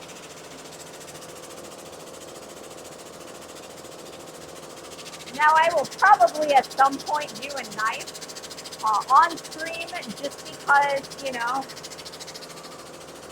you gotta give the people what they want. But,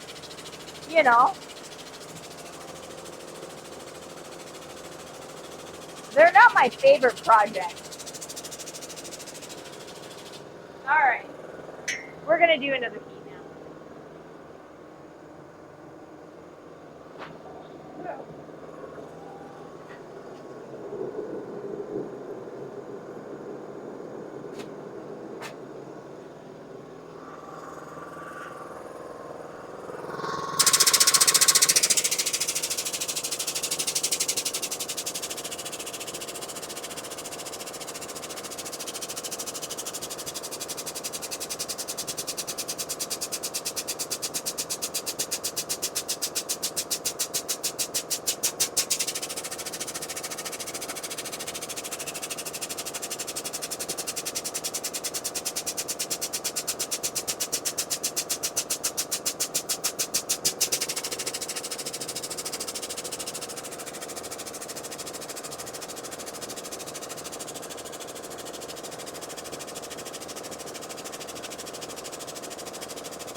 A Damascus jeweler's hammer. See, that's also on a list of things that I'd like to do at some point. But I've really got to get the whole forge welding down before I can start doing a lot of Damascus.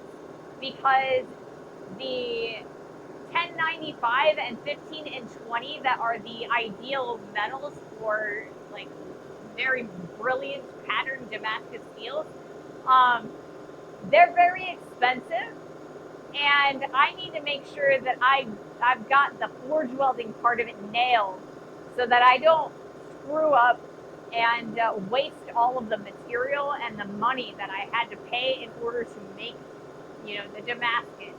So before I get into Damascus, I have got to practice forge welding. You know, I also really want to come up with a good way to vent my coal forge so that I can actually use it in here in the shop.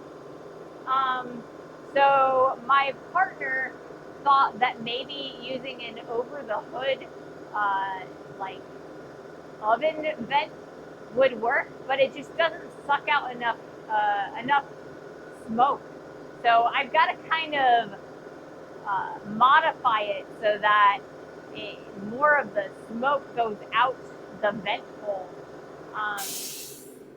So I need to make a box, like a flume, so that I can put a more powerful fan so that the smoke leaves the shop and doesn't stay in here and smoke me out. So a couple things that I'd like to do before I get really heavily into Damascus steel. But it is on my list. Fear not. We will be doing some at some point. It just might take me a few months in order to get that far.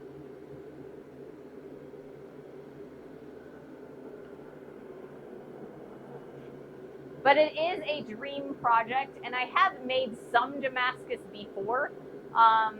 But really, when I made the Damascus for the knife that I made, there were some flaws in that forge weld. There were some bubbles in it, and I ended up having to grind all the way through it, and it made the knife really thin and kind of wobbly.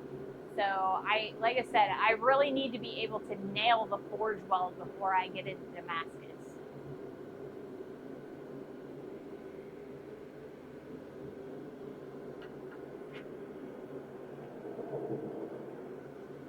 I also, like I said, I want to be able to vent the smoke out of the coal forge because we're going to get into the point where it's starting to get too cold to go and do the coal forge out in the carport.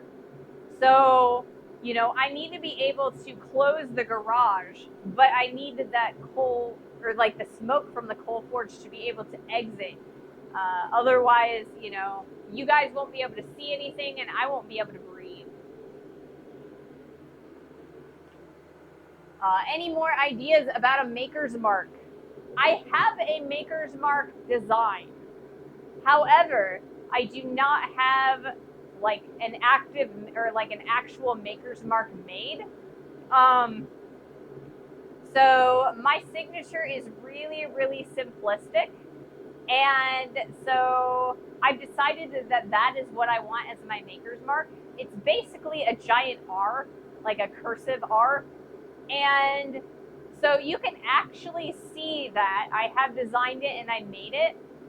It is the watermark on all of my YouTube videos. So if you're interested in seeing what it is, it's the watermark on the lower right hand side of all of my YouTube videos. But I have to have it made onto a punch so that I can start putting it on all of my stuff. Oh, cool. Yeah. So it's there. I haven't had it laser etched onto a punch yet. And I do have intentions of doing it eventually. It's just not been a priority for the funds as of right now, because right now I'm not selling any of my work. All of it is just like here in the shop.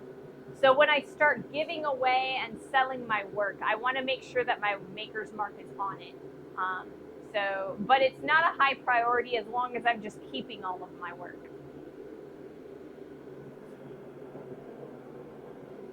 So we have an ad incoming in about 3 minutes. So I'm going to do one more heat before that starts. We should have plenty of time for that.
Keeping on. We're getting there.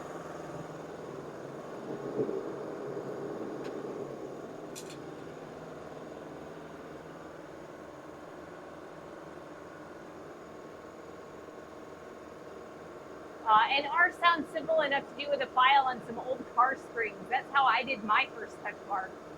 I was thinking of that A2 cutoff tool from the Hardy. I mean, I guess I could. This A2 is a really good punch material. However,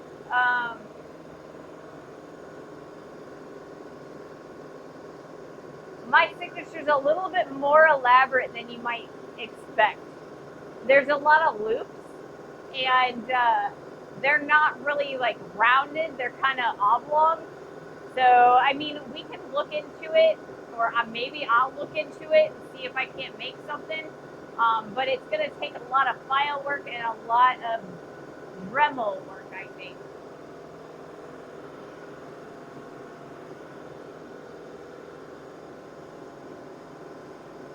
I was originally planning on just having it laser etched for me. There's a couple different companies that you can have touch marks laser etched with, and they work beautifully for hot metal as well as sheet and leather that's cold. So I need something that's going to survive hot work, but they do have those available from the. I've seen a couple of them on Facebook, but I don't know. I might reassess and see if I can come up with something myself too.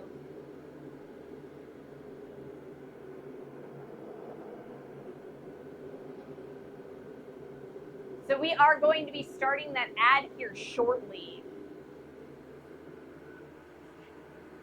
What time is it?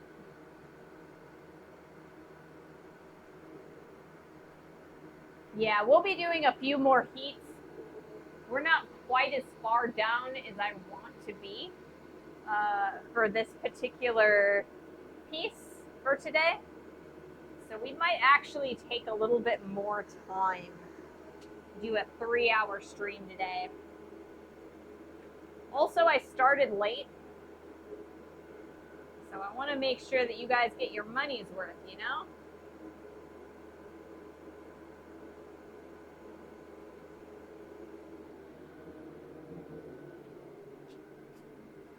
Blacksmith time.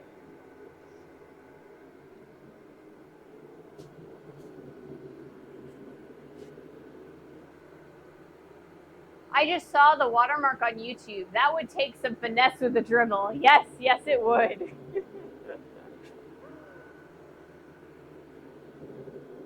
I am pretty darn good with a Dremel nowadays. After I was after I did the job as a jeweler, but I'm not entirely sure that I am quite that good.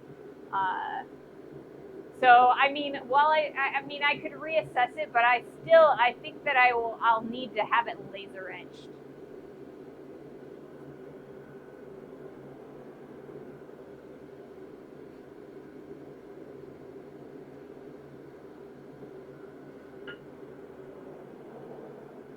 But it's a good signature for artwork. I think it's kind of simplistic, small, and it'll fit on just about anything.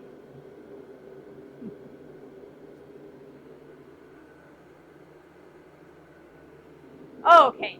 I guess the ad is complete. So that's good. Okay. I want to wait just a little bit longer before I start the next heat. It's a little bit on the colder side.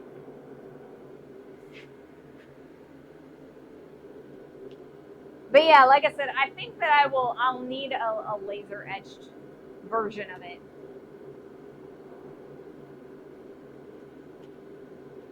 I had a lot more complicated touch mark design in mind. Like when I originally started trying to design my touch mark, and I was like, you know what?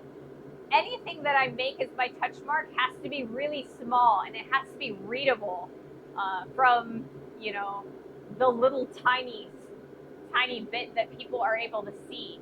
I don't want a large touch mark because a lot of my stuff is kind of on the smaller side, or, it's bars that are, smaller stock. So I wanted to make sure that it was readable at whatever scale. So I think that one's pretty readable, but like I said, it's a little bit more complicated than I feel like a Dremel warrants.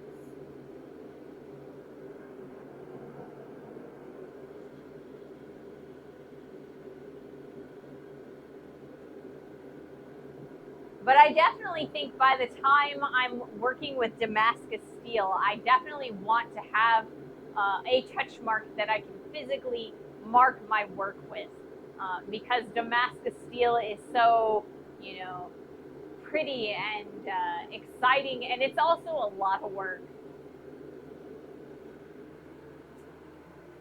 I couldn't find it in any of your vids on YouTube. It's supposed to be a touch mark, or like a watermark on the lower right-hand corner. It's kind of small, and it's white. The font is white, but it's also a transparent. So sometimes it doesn't show up as well, depending on where or like what the shot is, what it is of. So it's just like a watermark. It's very subtle on the lower right. Yeah. I put it there because I wanted to make sure that if somebody stole my videos, that I would be able to be like, hey, that's my video, there's my watermark. But then if people try to steal it, maybe they don't see it necessarily. So if they, then they don't, if they don't see it, they don't take it off. And so it's a lot easier to find it. All right. You know what? I've been on a heat for a while. Wow. Let's do this.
starting to get there.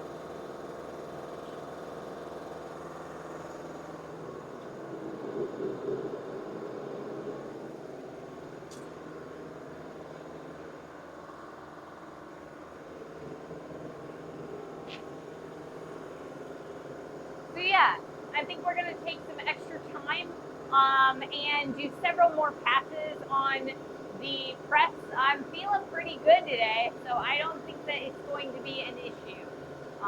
So yeah, we're going to have a longer stream today, I think. That way we can get a little bit further. I really want to start making those nails tomorrow. We might be able to make one or two by the end of Wednesday's stream. I said tomorrow and I meant Wednesday. We stream Monday, Wednesday, Friday.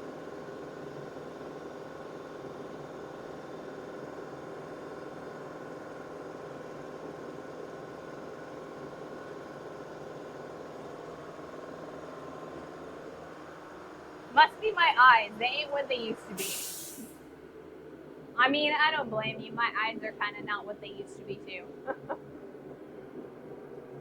Also, I think that it's bigger the smaller the video is. Because my shorts, it just seems a little bit bigger than on my large videos.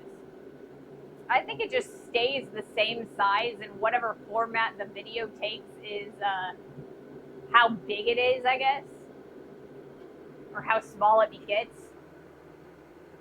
What? I couldn't hear you. What? What? Because we're all getting older. You have to speak louder to me, young lady. Yes, yes. That's why I got these guys on, right? That way I can preserve my hearing as much as I possibly can.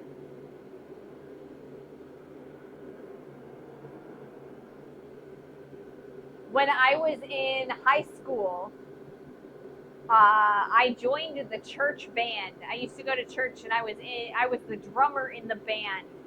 And so I had a monitor like right next to me, and the drums, and so I lost a bit of my hearing doing that. And also I was a little bit crazy. I used to fall asleep with my music, with headphones on and my music blasting. So I don't have as good a hearing as I used to. Get off my lawn! Shakes cane. I shake my hammer because I don't have a cane yet. You always had a thing with hitting stuff, right? I did, man. I've always had a thing for hitting stuff and rhythmically. Not just hitting stuff, but rhythmically.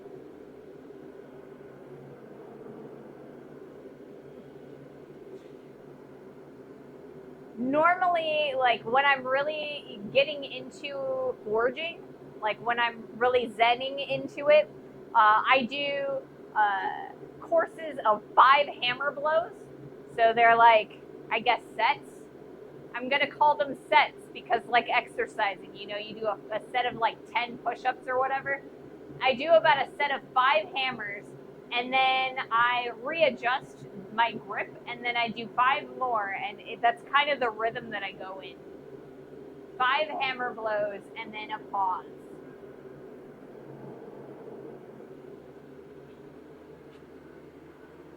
So the right statement about forge welding attempt would be, it didn't stick, but it sounded great. Yeah. It also looked great because it like showered us with sparks.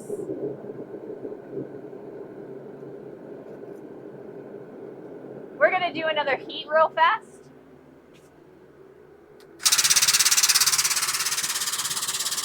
I saw that I got a follow, and so once I'm done with this, I will thank you specifically, but thank you.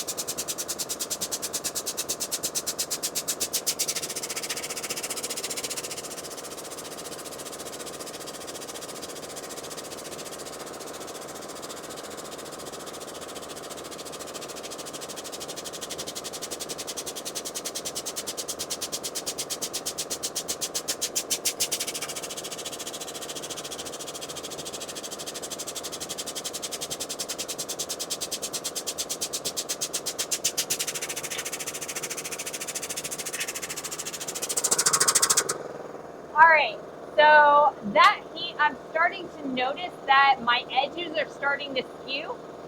Instead of having a nice square edge, like top here, I actually am starting to get a, like an askew parallelogram. So I think we're gonna take a little bit of time to kind of correct that a little bit at the anvil for our next couple of heats. And then we'll go back over to the press, whether that is during the stream or on Wednesday.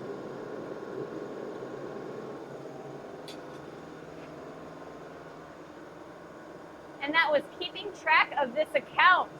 Followed me 2 minutes ago. Thank you so much for that follow and for your support. Welcome to the community and the stream. All right. We're going to come over here because we're going to be doing central anvil work.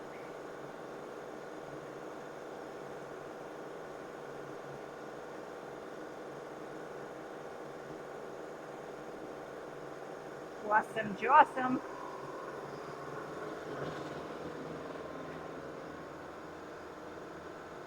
Clatting, clatting, clatting, yeah. Drums are for wimps. Really hard people play with a hammer and an anvil. I see. I mean, maybe. I mean, there's fire too. Fire is also something that I very much enjoy. You know, I love the light. It's so pretty. It's also very hot.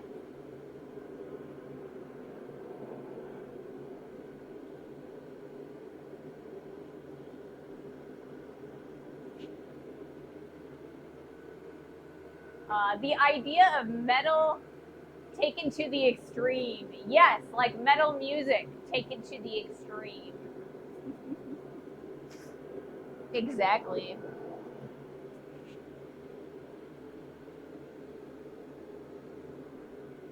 Goodness gracious.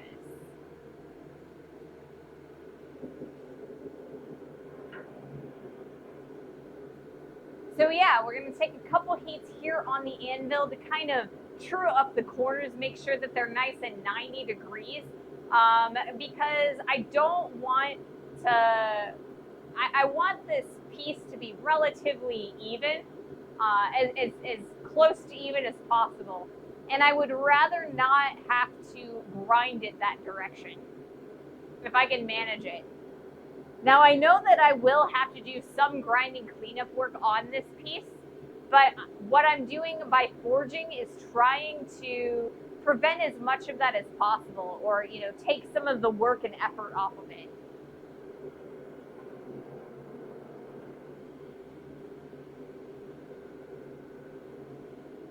So when we got rid of those fish lips, you know, the outside edges were were growing longer, faster than that central line. When we hammered those back down and made a kind of a point in that center, it's actually been working very well. We have not regained those fish lips. We've got like a dome forming. So that is always a good sign. Things are working the way I want them to. Exciting.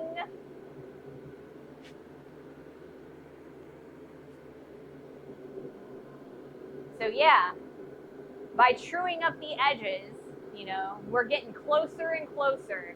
It's preventing more and more of that grinding.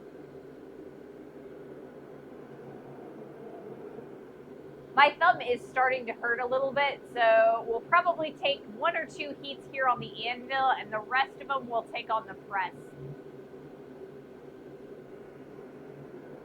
So I can rest my thumb a bit. All right, let's do our next heat.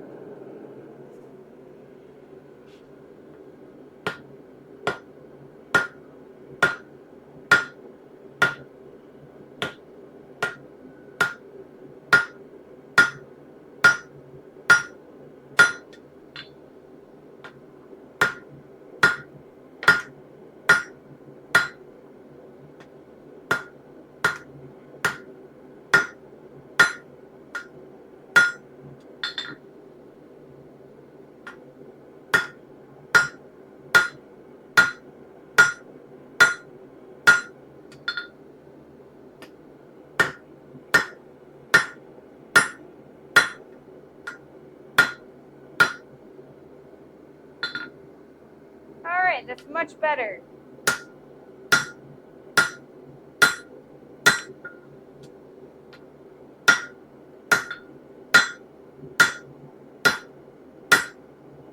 All right, back in the heat we go. We've got quite a bit of material movement that we need to do left. So it is looking like we're going to be continuing to create that wedge shape on Wednesday.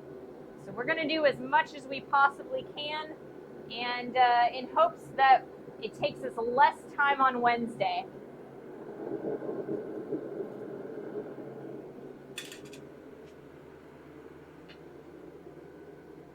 I have to go though. I'm gonna be early tomorrow. Good night. You have a great night, Sandwich. Sleep well. Sleep well. So I think we're going to do one more heat here on the anvil, and the rest of our heats we're going to do over on the press. I was planning on doing a 3-hour stream. I think I'm still planning on doing that.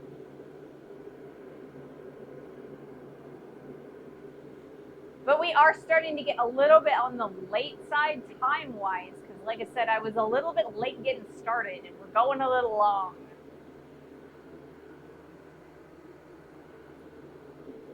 My poor kitty is going to think that I have not fed him in his entire life.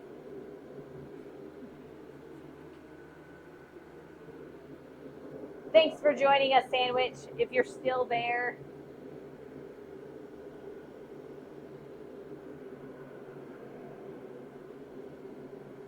So, like I said, I think that it's going to take us a little bit of extra time on Wednesday. So we might make it to nail time by the end of the stream. I'm not positive. We will 100% be making nails on Friday. If I don't finish this blade by Wednesday, I'll just grind it the rest of the way there. We're going to make sure that on Friday we're making nails.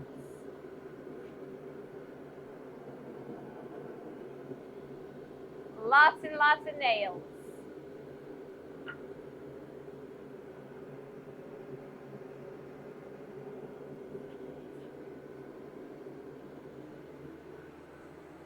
Did you have a nail header, or are you going to make one?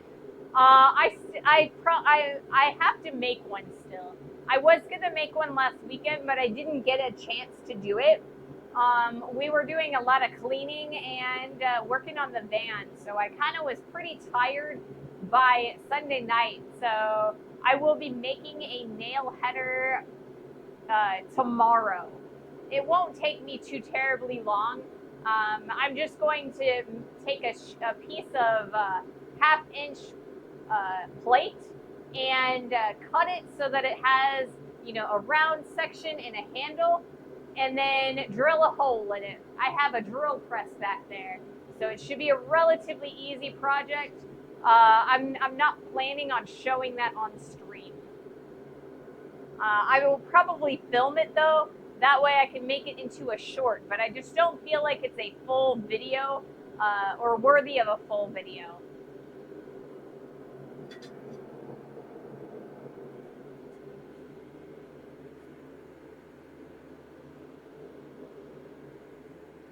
I mean, if I wanted, I could make a nail header out of this guy, just drill a hole in it. But I want to make sure that I can hang on to it. There's no handle on this guy.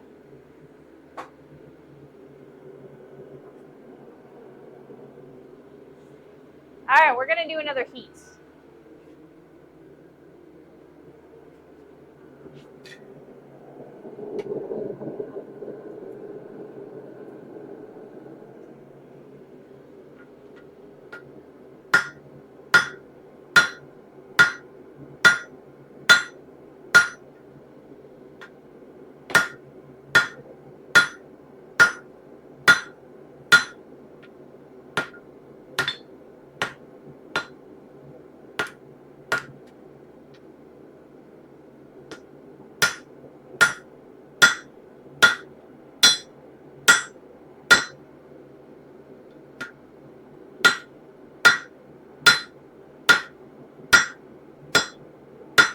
All right, back in the heat, and then we're going to go back to the press.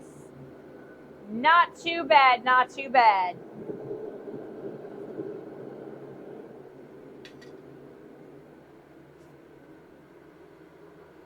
Doing round nails or square? I'm doing square nails.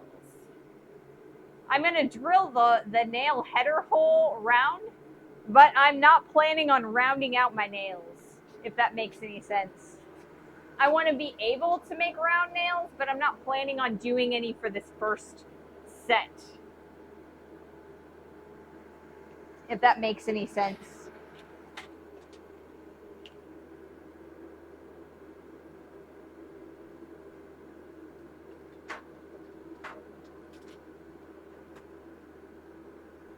Alright, let's see if I can't make this happen.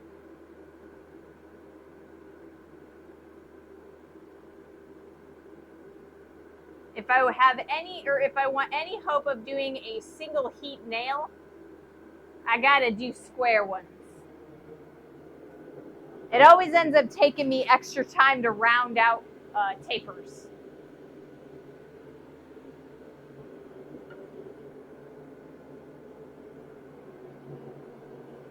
Now I'm thinking that the heads will end up being round, but the actual nail itself will probably be square.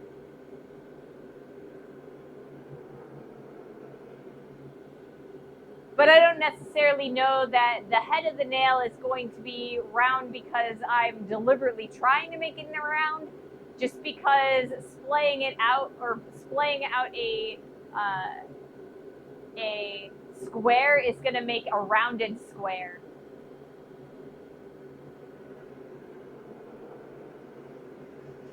If that makes any sense. So I'm going to do 2 more heats on the press, and then I'm going to reassess where we are in the project, and we'll see if we're going to continue working or if we're going to end the stream there.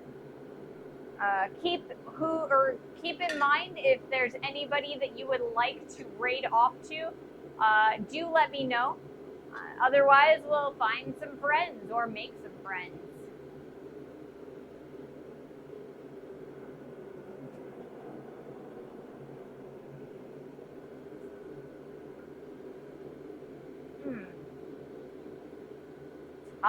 Tired. Oh, I got an ad starting in about 4 minutes.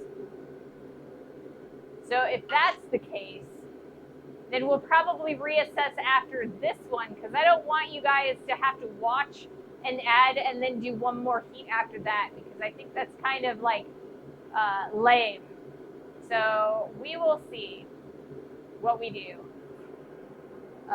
I am going to, I'm going to assess this after this heat, and if I don't have, or if I have enough to do like more than 1 heat after the ad, I will continue the stream. All right, let's do this.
I think it's going to take several more heats in order to finish this. So I think what's going to happen...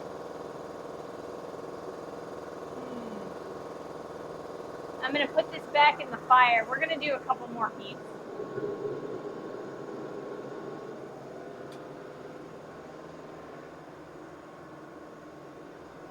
Yes, the press.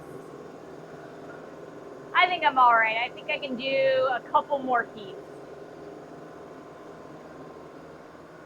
If you did stop now, you've got a fuller, right? I do have a fuller. It's a nice fuller.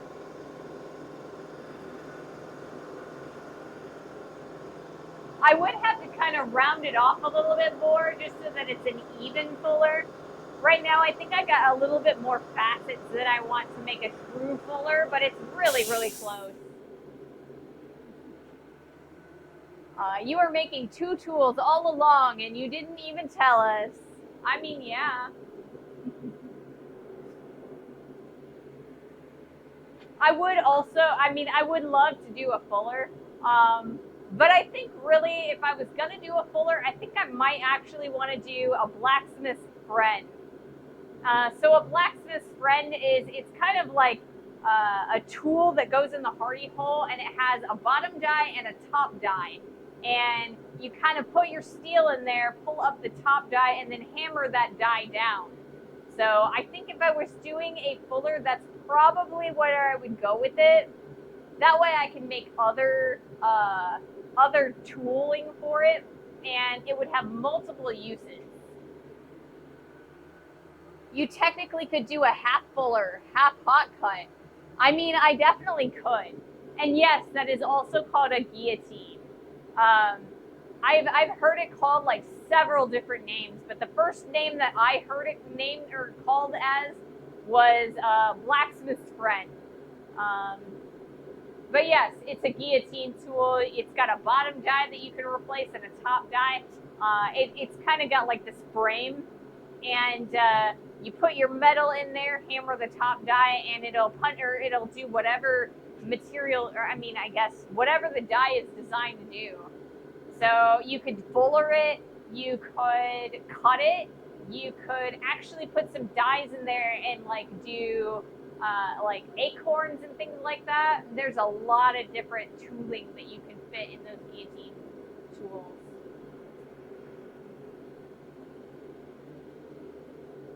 So we are currently in ad time. Once this ad is done, we'll do another couple heats, and then we'll raid off after a few more heats. But yeah, we'll get her done soon.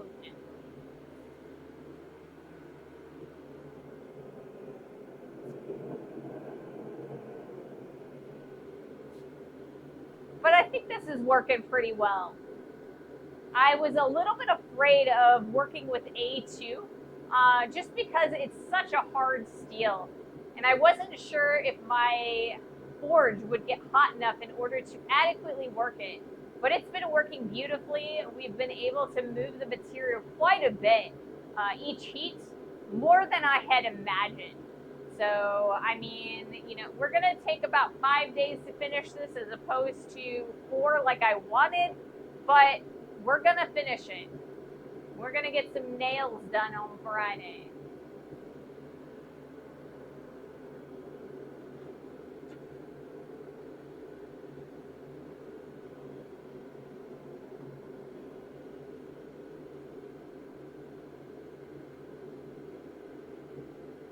All right, so we are done with that ad. So let's do another heat. I have a 1-inch bar of S7 I'm kind of intimidated to use. S7 actually is not as bad as it sounds. I've worked with S7 before. It's not too bad, to be quite honest. As long as you follow its instructions, that is.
Hey, Christy. Welcome to the stream. We got a couple more heats left, and then we'll be rating off. I think I'm going to do 2 more heats, just so that you got nice 3 heats after the after that ad. I feel like that's pretty fair.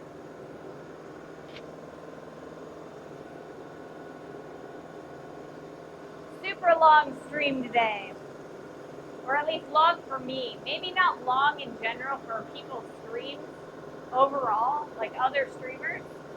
I feel like I have a really short stream schedule when it comes to Twitch as a whole. But super long stream for me. Let's check my wide camera, make sure that I've got enough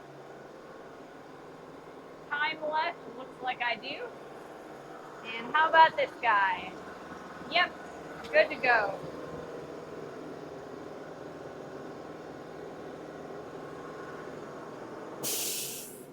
Little bit more time. Got to heat it up pretty well. There is a wasp right over the camera. It's a little bit, it reminds me of a moth because it's kind of messing with the light.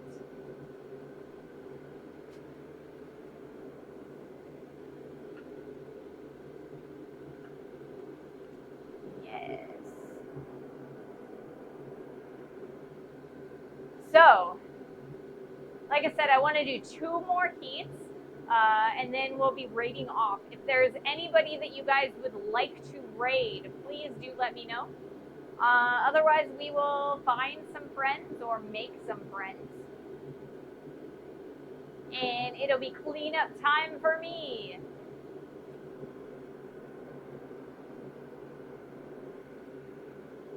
I will be back on Wednesday at 2:30 Eastern U.S. time, and we'll probably be going about 2.5 hours, like normal. And then I'll be back again on Friday. It's my 26th year anniversary, so I gotta get going here. Thanks for the stream. Well, have fun, Ping. Congratulations, and happy anniversary. We'll see you later. Thanks for joining us, and thanks for modding.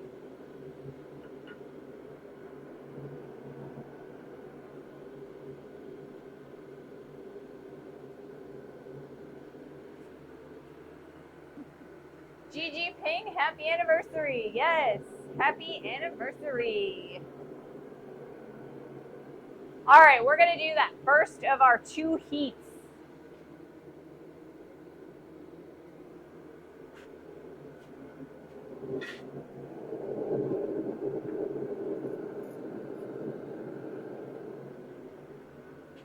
Getting there, getting there. Whoops.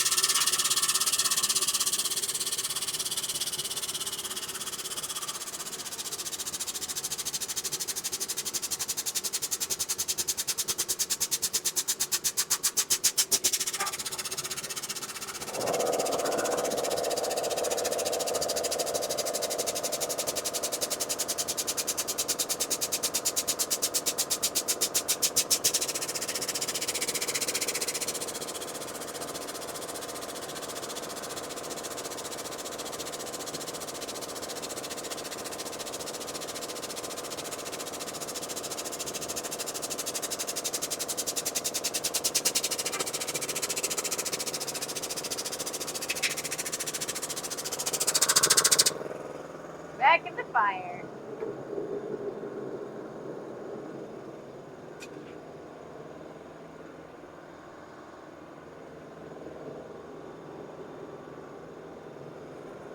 Headphones are starting to bug me. Good thing we only got 1 heat left. Then I can get out of all of this loud noise.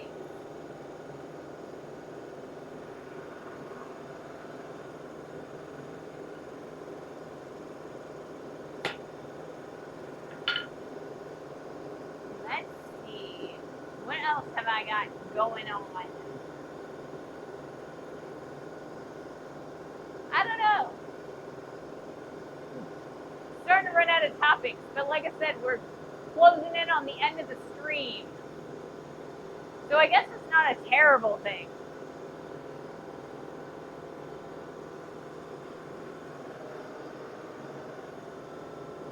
So I'm totally expecting to do some chili tonight for dinner.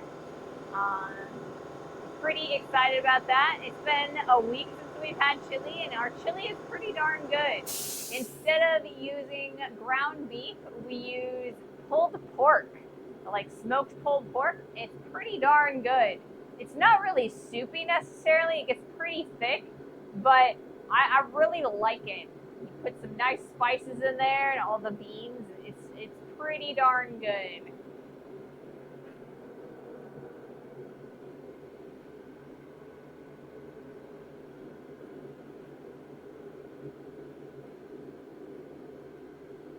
Tomorrow we get to do some editing and making a nail header. I'll try and turn that into a short so that you guys can see how that's made, but not like have to watch it on stream.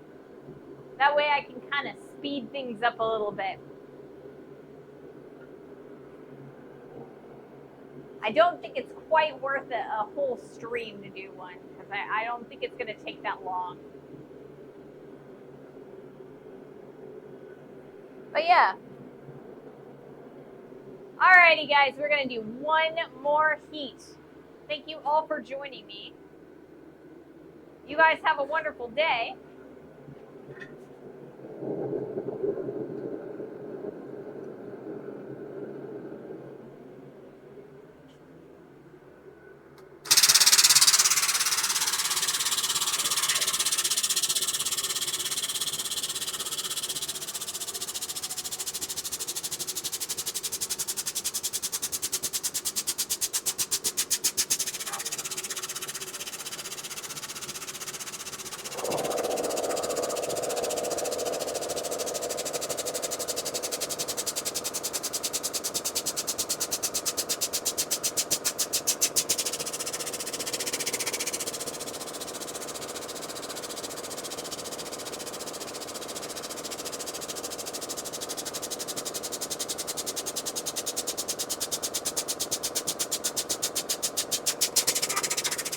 Alrighty, guys. And that's all she wrote for the day. Thank you guys so much for joining me. I hope you guys had fun. I sure did. Let us see who is on that we can bring.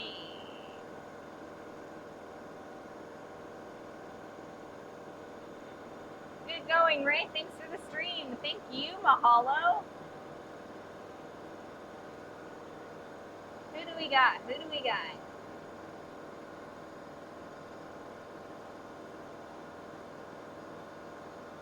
Whoops.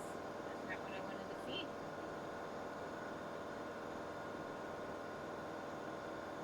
Oh, we got Glen Echo Glass.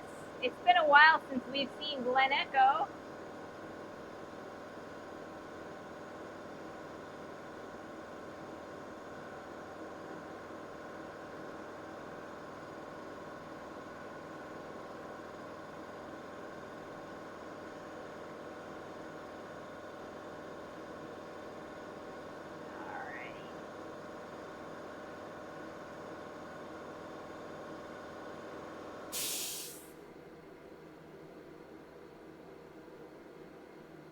Thank you guys so much. I will see you on Wednesday. Have fun.